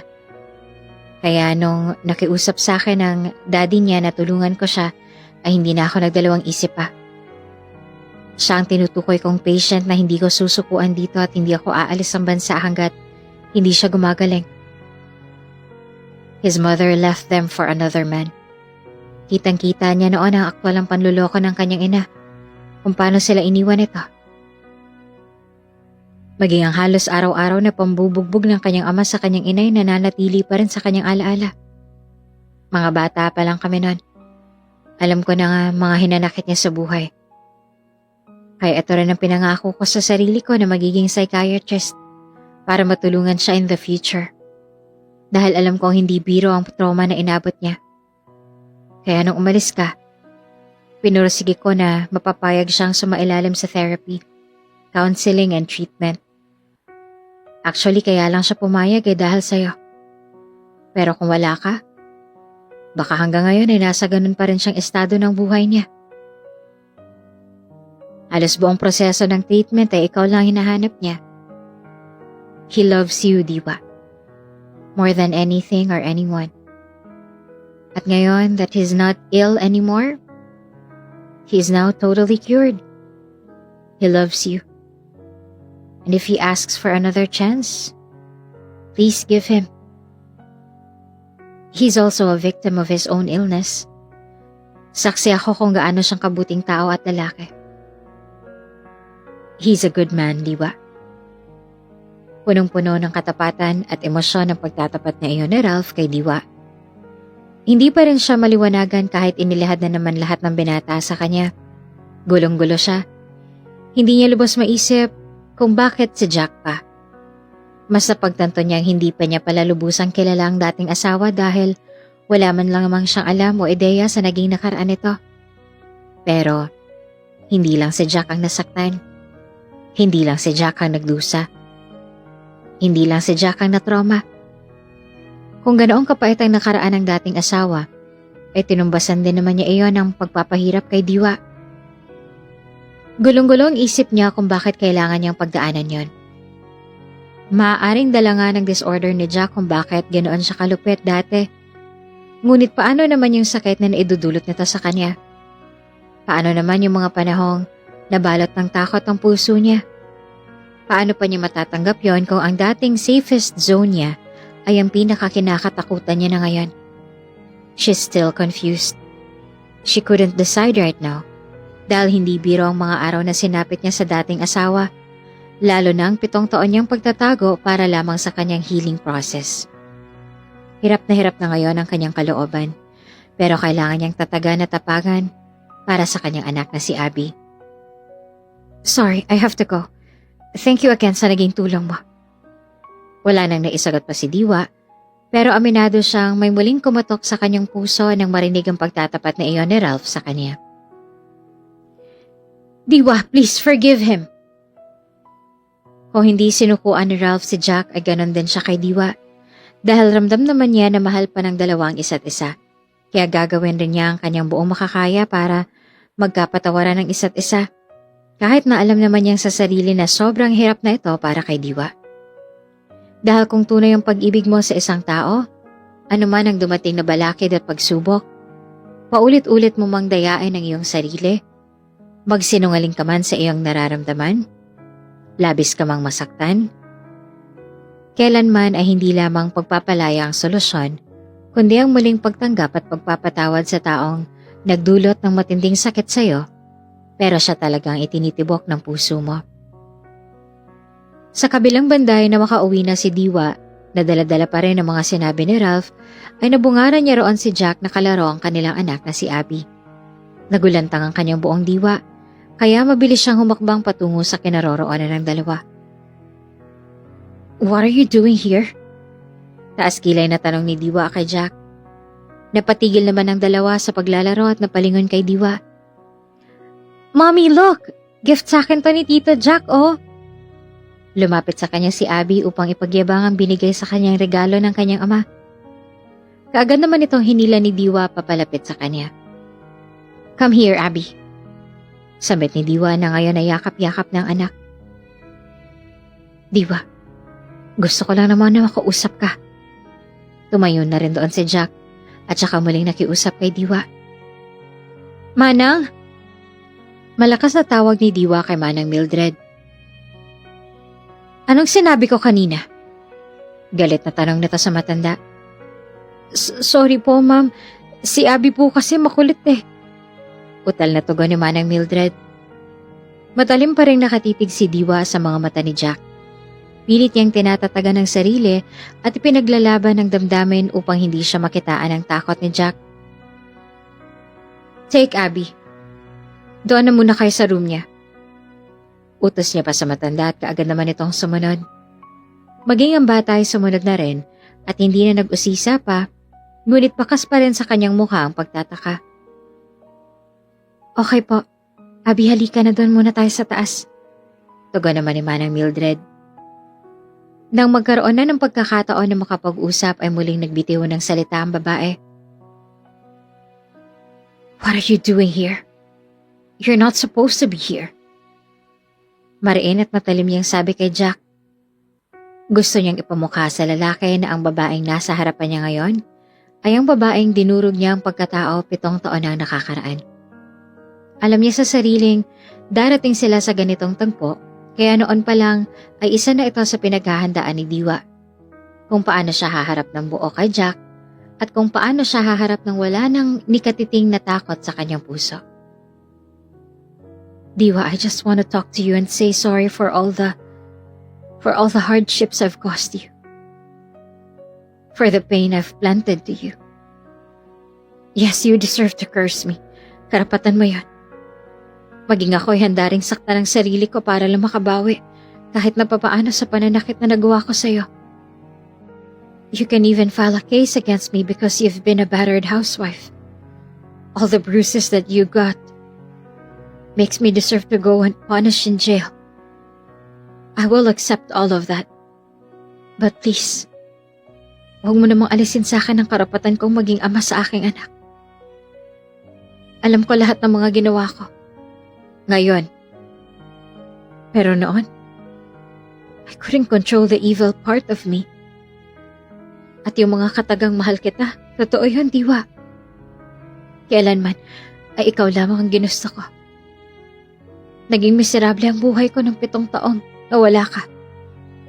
At alam ko, kulang pa ang 7 taon na yon para pagdusahan ko ang mga nagawa ko sa'yo. At kulang pa yon kumpara sa mga nagawa ko sa'yo. Gusto ko nang ituwid lahat, Diwa. Gusto kong bumawi sa'yo. Sukong-suko na ako sa buhay ko dahil sa traumang iniwan sa akin ng mga magulang ko. Kayo na lamang ni Abby. Kayo na lang ang natitira kong pag-asa. Kayo na lamang ni Abby ang natitirang tama sa buhay ko. His voice started to crack and tears began to fall. Labis ang pagsisisi ni Jack sa mga nagawa niya kay Diwa. Biktima lamang siya ng sariling nakaraan. Katulad ng ginawa sa kanya ng ina, ay natakot na rin siyang iwan ni Diwa. Ito ang nag-udyok sa kanya na paghigpitan ng dalaga na hindi na kontrolado ang pagmamalabis kahit nasasaktan niya na ang asawa. Ang tanging alam lang niya ay ayaw niyang mawala si Diwa sa kanya dahil kung wala ito ay marahil sumuko na siya. Ngunit sa kabilang banda ay pinagpapasalamat pa rin niya na nangyari ito dahil kung hindi ay hindi siya matatauhan at hindi mauunawaan ang kondisyon na pinagdadaanan at nalampasan niya. Hindi niya sana maiisip na magbago at humingi ng saklolo upang gumaling sa kanyang naturang kondisyon. Si Diwa ang dahilan kung bakit sa dinami-rami ng dahilan na pwede siyang sumuko ay pinili pa rin niyang lumaban at magpakatatag para rito. Ang sakit eh. Hindi ko alam kung bakit. Kung bakit kailangan sa'yo pa nangyari yun. Oo, alam ko na. Ralph told me that you had a borderline personality disorder. He already explained it to me. Pero hindi ko maintindihan. Bakit hindi ko man lang napansin? Tiniis ko lahat, Jack. Yung sakit. Yung hirap. Masisisi mo ba ako kung bakit ako nagpakalayo-layo? Kung nagstay ako nun, sa tingin mo buhay pa ba ako ngayon? Yung trauma na nakuha mo sa mga magulang mo. Ngayon ako nang nakakaranas nun. Na yung pagtayo ngayon sa harapan mo, hindi ko alam kung paano ko nakakaya. Hindi ko alam kung paano ko nagagawa. Dahil simula nung tumakas ako sa'yo, marinig ko pa lamang yung pangalan mo at takot na ako. You're my safe place before, Jack. Pero ngayon wala na kasiguraduhan ng kaligtasan ko sa tuwing nasa paligid kita. Maging ang umibig muli, kinakatakutan ko na. Sobrang hirap, Jack. Sobrang hirap. Natatakot ulit ako magtiwala sa'yo. Nagsimula nang bumugso ang matinding damdamin ni Diwa at tuluyan ang pinakawala ng mga luhang nakalaan para sa paghaharap nila ng dating asawa na si Jack. Bumalik yung sakit na kung tutuusin ay hindi naman nawala pero nabawasan dahil sa kanyang anak na si Abby. Muling namutawi sa kanyang isipan ang bangungot na iyon na nangyayari sa kanyang buhay sa mga kamay ni Jack. I understand, Diwa. I understand. Alam kong hindi ganun kadali. At hindi rin kita masisisi kung bakit mo naramdaman yan. I know my disorder is not an excuse para patawarin mo ako. Pero handa akong trabahuhin yon, Diwa. Handa akong gawin ang lahat, makuha ko lang kapatawaran mo. Masaya ako na makita ka ulit. Lalo na ang bata. Huwag ka mag-alala. Hindi mo na kailangang matakot pa habang nandito ako. I will not hurt you again. Ni hindi ko aagawin sa'yo ang bata. Hindi ako karapat-dapat maging ama. Ni maging asawa. Makita ko lamang kayo, masaya na ako. I have one more day left here. Sa isang araw babalik na ako ng Maynila. At sasama na ako kay Ralph sa States for good. Hindi niyo kailangang umalis dito upang magtago ulit. Wala na kayong dapat pagtaguan. Kanina, kinukwento sa akin ni Abby kung gaano niya kamahal ang lugar na to. Ang mga tao, ang mga kaibigan niya at ang buong lugar. Sa tingin ko kung gugustuhin mo ulit na magtago at umalis papalayo sa akin, mahihirapan ka nang isama siya. Kaya don't worry. Para sa inyo ng anak ko, ako na lamang ang aalis. Pero hinihiling ko na sana sa isang araw ko na natitira rito. Pwede ko bang hilingin na makasama ko man lang ang anak ko? Kahit hindi mo na ako ipakilala sa kanya bilang ama niya. Iparanas mo lang sa akin kung paano maging ama na. Kailanman ay hindi ko naranasan sa mismong ama ko. Maiparamdam ko man lang sa kanya na kahit isang araw lang, kung gaano ko siya kamahal. Kahit isang araw lang, Diwa. Kahit isang araw lang. Tunay ngang nagtagumpay sa Ralph na mapagaling si Jack sa kanyang kondisyon. Dahil base sa kilos nito at pananalita, ay halatang malaki na ang pinagbago nito. Pero sa kabila nito ay may isang bagay pa rin na mahirap nang ibalik. At iyon ay ang tiwala. Hindi galit o puot ang makakapagpabalik dito, kundi ang pagmamahal. Tunay na ito ang pinakamakapangyarihan sa lahat. Kahit gaano mo pa kinasusuklaman ng isang tao o kinapupuutan, once na ang gumawa ng paraan ay ang pag-ibig, mapapawi at maglalaho na ito na parang bula. Samantala, wala namang naisagot pa si Diwa sa sinabing iyon ni Jack, kaya naman nagpaalam na ito sa babae. Sige, uuna na ako. Salamat sa oras mo. Mga huling salitang binitawan ng lalaki bago ito lumabas ang pintuan. Buong magdamaki yung iniisip ni Diwa. Hindi siya mapakali. Hindi siya makapag-isip ng maayos kung tutuusin. Kung wala na talagang pagmamahalang nadudugtong sa kanilang mga puso, ay mas madali sana sa kanya magdesisyon na tuluyan ng kalimutan at baliwalain ang dating asawa. Ngunit, may kung ano pa rin sa kanyang puso na pilit na tumatangis na muli itong bigyan ng pagkakataon. Hindi lang para sa kanya, kundi para sa kanilang anak na si Abby. Mommy, I'm sad. Nakakubli ang bata sa mga braso ng kanyang ina habang nakahiga sila sa kama. Why, baby? Napalingon naman si Diwa rito at nagtanong. Last day na ng event. Mamimiss ko si Tito Jack. Nagulat si Diwa sa sinabi ng kanyang anak. Ito na marahil ang tinatawag nilang lukso ng dugo na kailanman ay hindi madadaya ng puso at damdamin na maramdaman sa isang tao na may malalim na koneksyon nito sa kanilang mga buhay. Bakit mo naman siya mamimiss? Hindi mo naman siya kaano-ano? Tanong ni Diwa sa kanyang anak. Ewan ko ba, Mommy? Pakiramdam ko po ay matagal ko na siyang kilala eh. Hindi ko lang alam kung napapaniginipan ko na siya. Pero ang bait niya kasi sa akin. Kaya nalulungkot ako kasi aalis na sila. Sambit naman ni Abby sa kanyang ina ng tapat at puro ang atensyon. Don't be sad, baby. Nandito naman si Mommy. Si Daddy Lolo at Mommy Lola. Hindi pa ba kami enough? Muling tanong naman ni Diwa sa kanyang anak. Enough naman po, pero I also want to feel to have my own dad. That conversation with her loving daughter brought so much pain and heartaches. Hindi niya akalaing ganito ang naging epekto sa kanyang anak na si Abby. Buong akala niya ay ayos lang sa bata ang ganitong setup, ngunit hindi pala. Bata pa rin si Abby na nangangarap at nangungulila ng aruga ng isang ama. Tunay na hindi pa nga sila sapat sa bata upang mabuo ang pagkatao nito sa pamamagitan ng kanyang amang si Jack. Naputol naman ang kanilang pag-uusap sa biglaang pagdating ng mga magulang ni Diwa. Mommy Lola?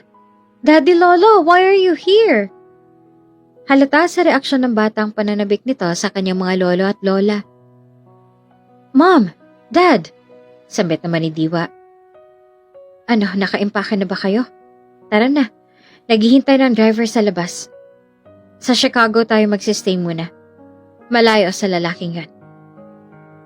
Nagmamadaling sabi ng kanyang mga magulang. Ngayon ay handang-handa na talaga silang ilayo ang mag-ina sa presensya ni Jack. Hindi na nila hahayaan pang muling magkabalikan ng dalawa. Mommy, ano pong pinag-uusapan ninyo? Aalis po tayo? Nagtataka namang sabi ni Abby. Yes, apo.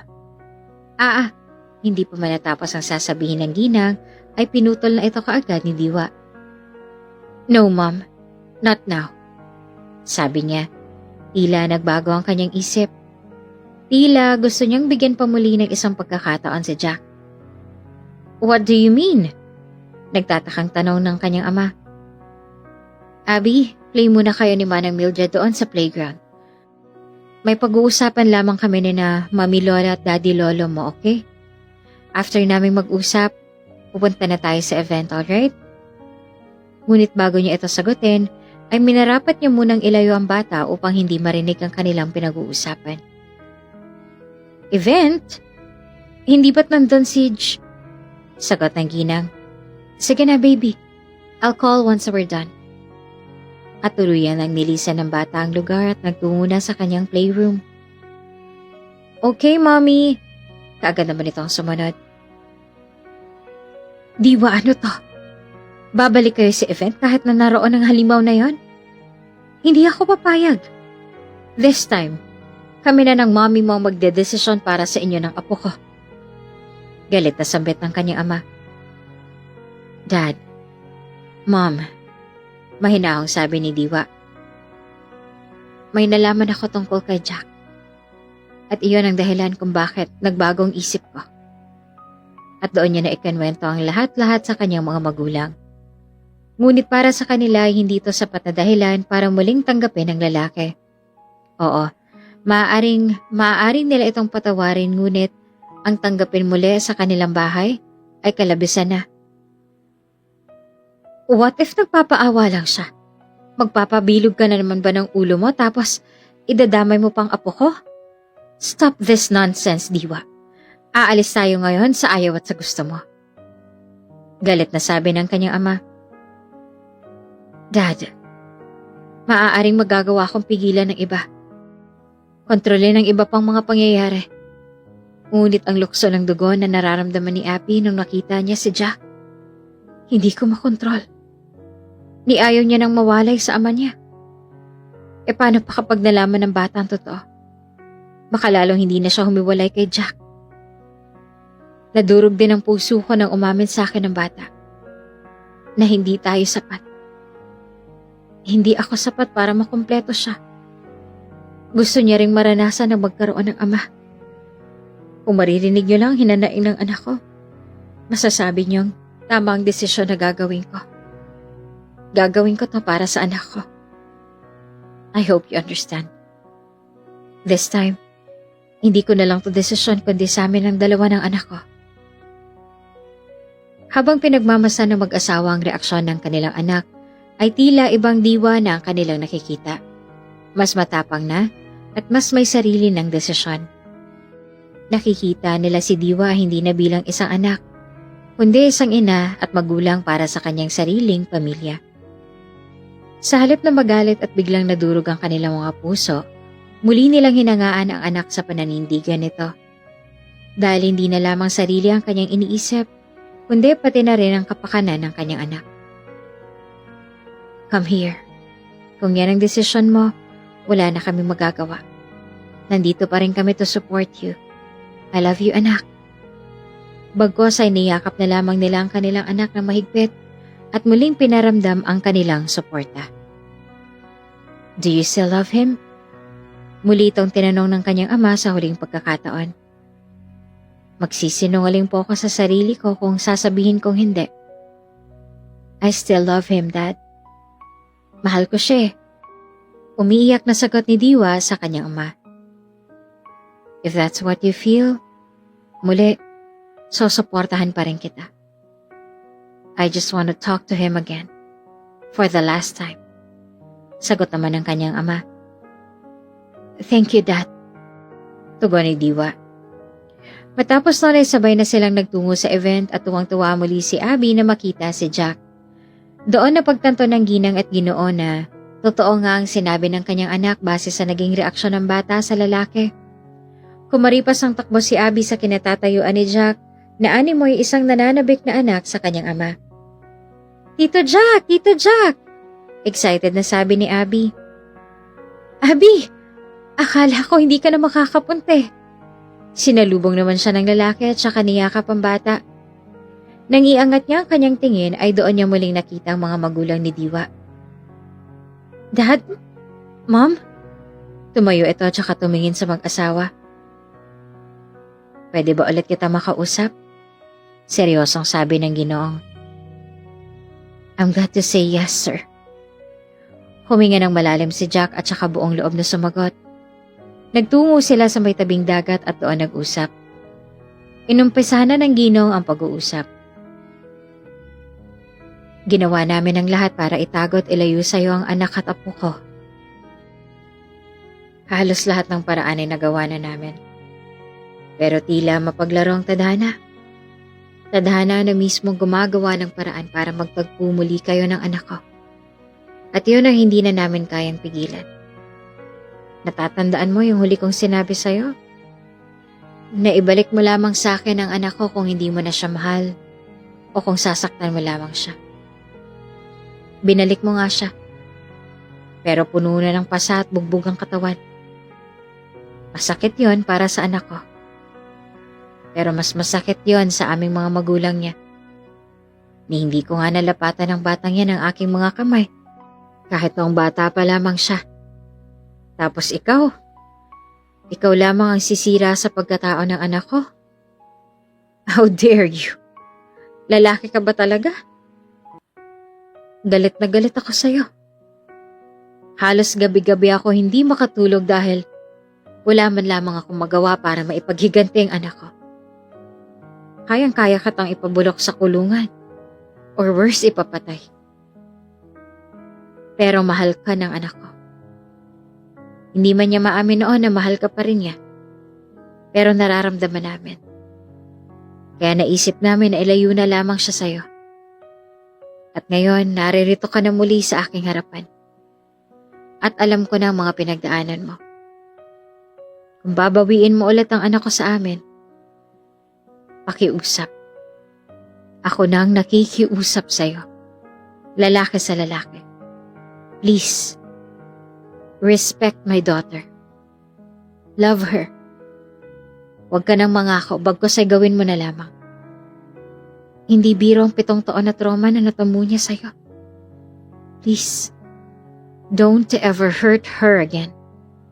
Dahil kapag nangyari pa yan, patawarin na ako ng Diyos pero hindi ko na alam kung ano magagawa ko sa'yo.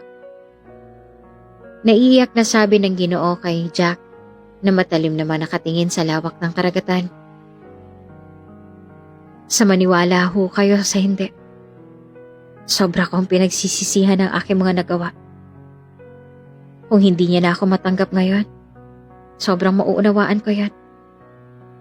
She deserves peace and wisdom na pinagkait ko sa kanya noon.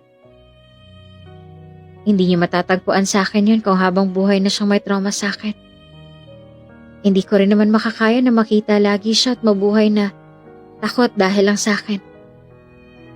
Sir, gusto ko pong humingi ng paumanhin sa mga nagawa ko.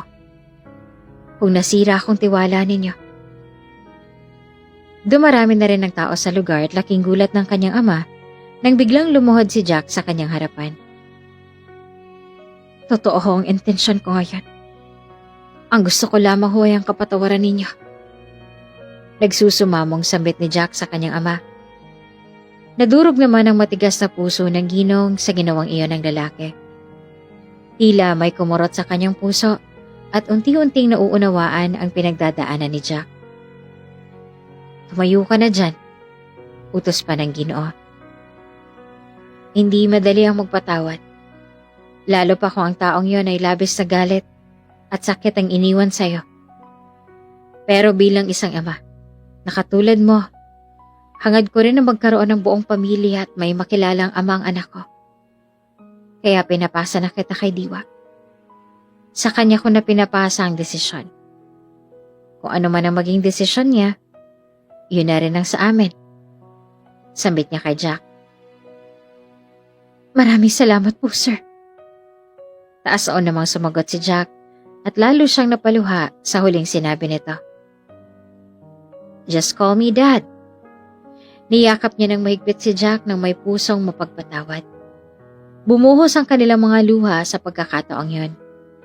Ilang minuto na rin nakatayo doon si Diwa, Abby at ang kanyang ina. At nasaksihan nila ang muling pag-aayos ng kanyang ama at ng dati niyang asawa. Muling kumaripas ang takbo si Abby papunta sa kanyang ama. Daddy? Laking gulat naman ng lalaki na sa wakas ay binangkit na rin ng bata ang katagang matagal niya nang gustong marinig. Alam mo na? Gulat itong tanong. Sinagot naman ito ni Diwa. Yes, sinabi ko na sa kanya. Karapatan ng bata yan. Kahit gaano pa ako kagalit sa'yo. Kahit gaano ako namanghi sa'yo. Kahit ilang beses kong tinangkang kalimutan ka sa kabila ng mga ginawa mo sa akin. Wala eh. Nagiging tanga lang talaga ang puso sa taong tunay na minamahal ito. Kaya kahit na paulit-ulit ako masaktan, ikaw at ikaw pa rin ang iibigin ko. Kahit ang mukha na akong tanga, ikaw pa rin ang pipiliin ko.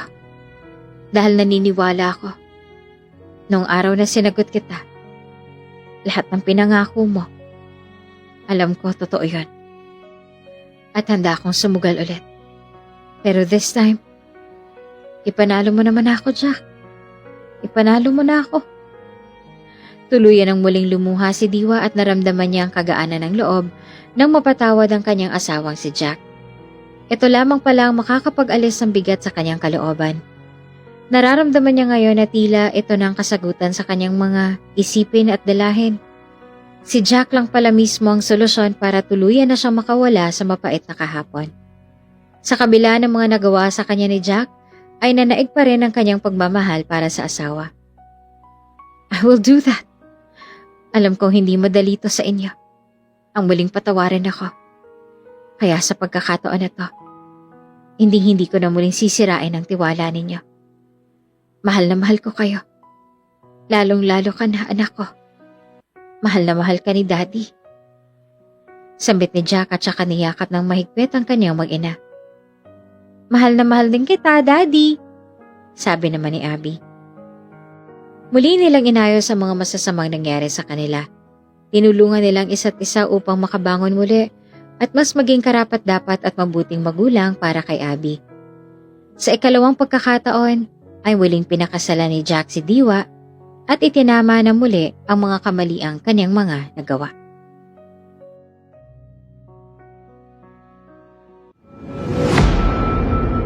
Kung bago ka pa lang sa channel na ito, Ate Jane TV, huwag kalimutang pindutin ang notification bell and subscribe button.